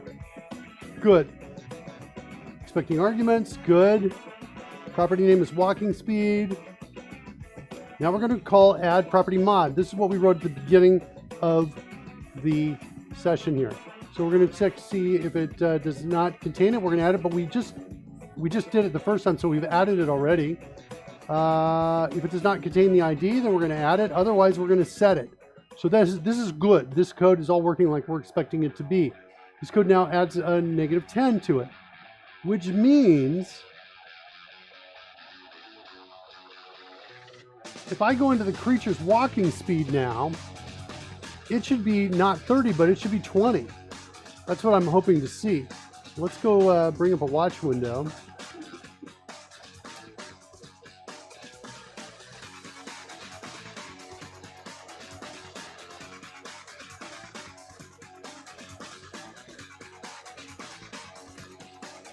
There it is. It's 10. Well, that could be, hold on. Let's see, what's the creature's name?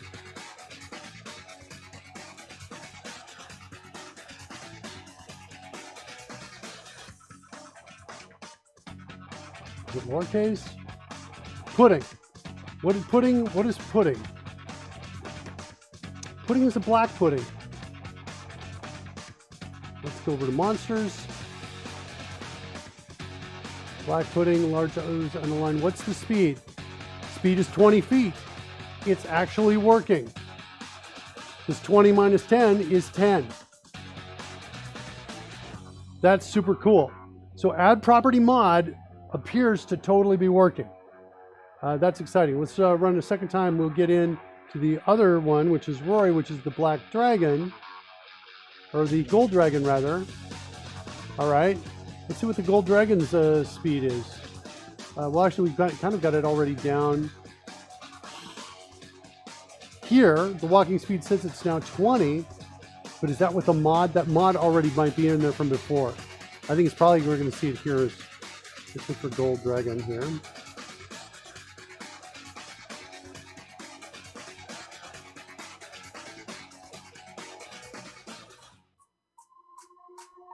I guess it's this one. 30 feet. Yeah. That's what I think is going on. Looks good. Let's do a test on a giant hyena. Let's do one more. So we're going to create a, let's run it. Let's go ahead and run it.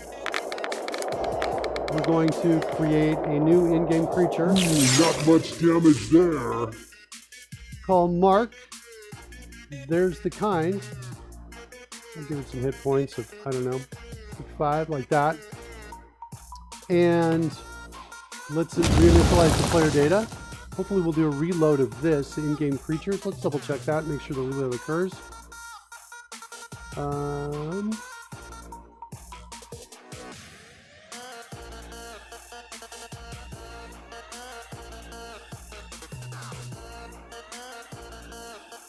Oh shoot, wrong one.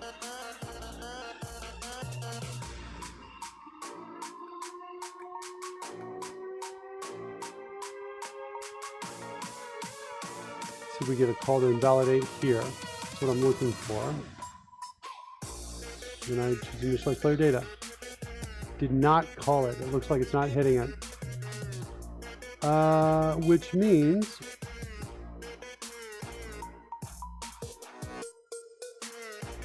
we'll need to evaluate it here. We can invalidate it right there. So back over here, frost, roll attack, trigger in here. We're going to say all engaging creatures dot invalidate.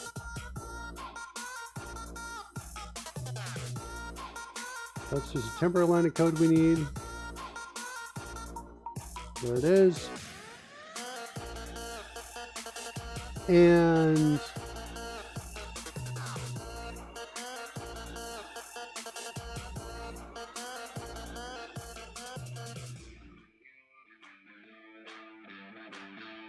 here's pudding.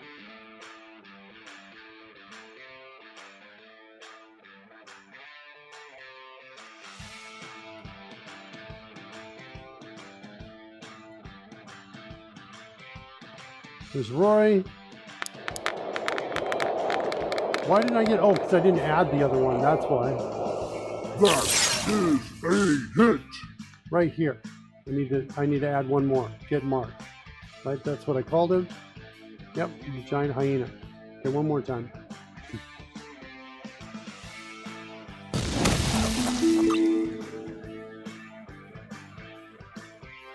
Okay, roll attack. Here we go.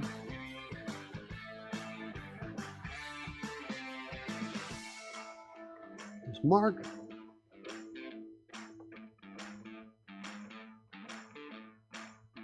All right. So that should get us that. There's our invalidate. Now we've got Pudding, Rory, and Mark. Notice the walking speed is 50, right? That's what we were expecting because of the hyena that we grabbed from monsters, right? There's the walking speed. Okay, so it's 50 now. We're about to apply the mod.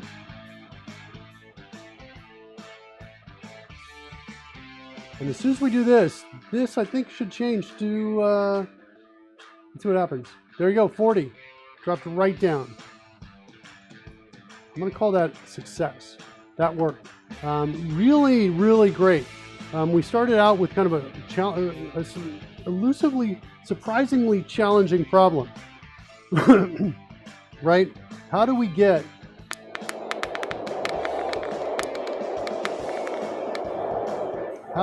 your speed reduced by 10 feet for one spell, but also support it being reduced, by a lot of other spells and maybe increased as well? All of those things. We wrote all that code today to make it work. The only thing we did not do, the only thing that really remains to be seen is if we come in and look at walking speed.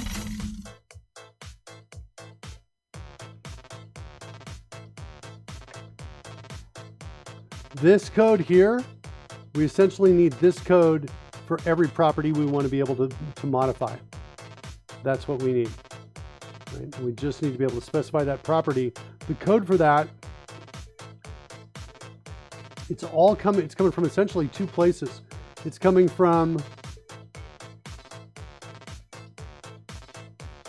when the spell is cast, we execute this code here where we select a target and then we give magic to the target.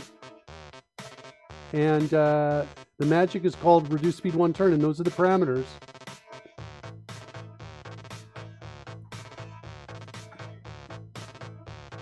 And that starts the holding off. So it's there. And then over here, we've got our magic declared here. Reduce speed 1 turn, that's the magic. Here's the duration. And that adds the property mod. I think tomorrow we'll go through and we'll double check this. We'll check it for, look for edge case bugs. We'll modify more properties to bring it up to date so that they can be moddable. And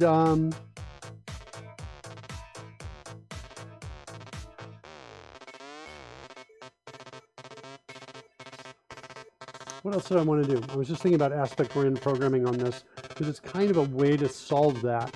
Right? In other words, we want a bunch of properties that have exactly this code with the exception of we're just going to be, changing the field variable right there and the name. It's the only thing that's going to change as we go through these. I'll give that some thought. Not really sure what the best way to solve that problem is. Yeah, and we'll we got to test expiration, because at this point I'm not sure that we're calling this. So let's add that to our to-do list over here. That is done. So for tomorrow, test magic expiration.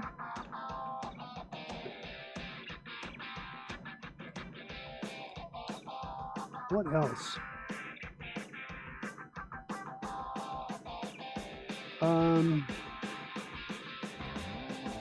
On expire.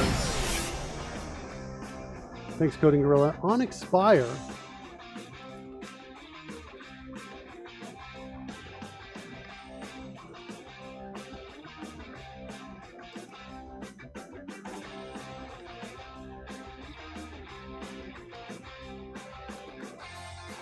So on add or on add magic or on magic expire, essentially is what I'm saying. So it's like really it's just going to say magic.onExpire there, and on received magic.onReceived. I think we want to at the very least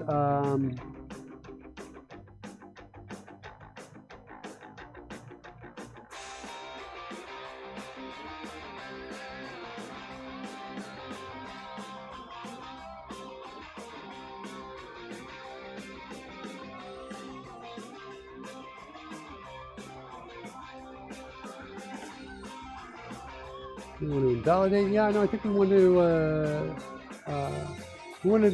to trigger some sort of UI update afterwards, so that the spells and everything can show what's going on. Oh, I had also a dream. A tooltip to return why, an explanation.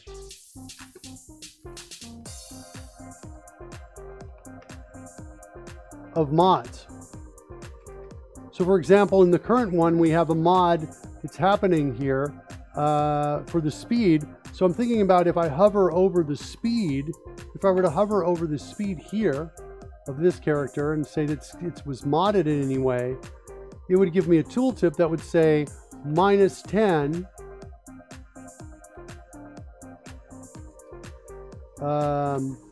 due to ray of frost, and maybe say expires at end of Merkin's next turn. Something like that. Just an explanation. If there were multiples of those, they would show up one per line. I'm not sure if I'm going to do that or not, because a lot of the mods won't be on actual players. They're going to be on the in-game characters, of which we don't have a stats block for, visual stats block for yet.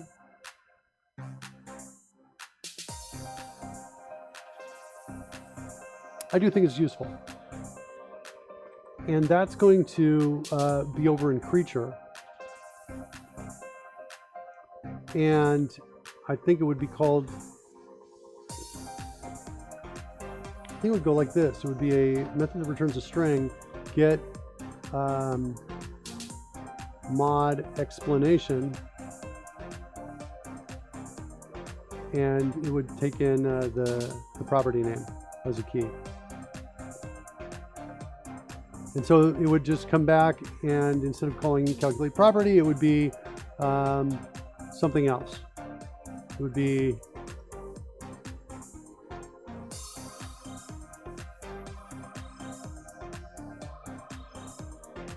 there'd be something here that would do this. Let's take that tip.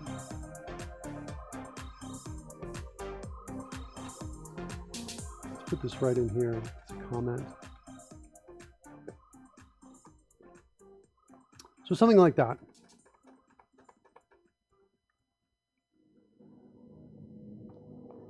what we're going to do here. Okay, so I'm making these changes without editing continue being active, and so that's why I've got the those lines there. Let's now go to the stream manager. Let's see who else is out there streaming right now.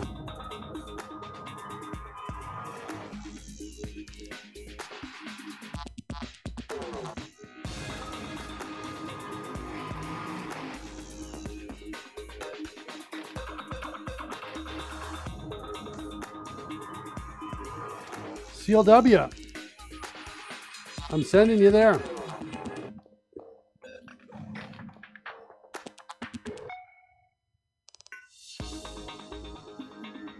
Have a good day, everybody. We will see you. Crazy for Pi 314. All right, we'll see you tonight, guys, and or tomorrow. Thanks, Mr. Spoopy. See you.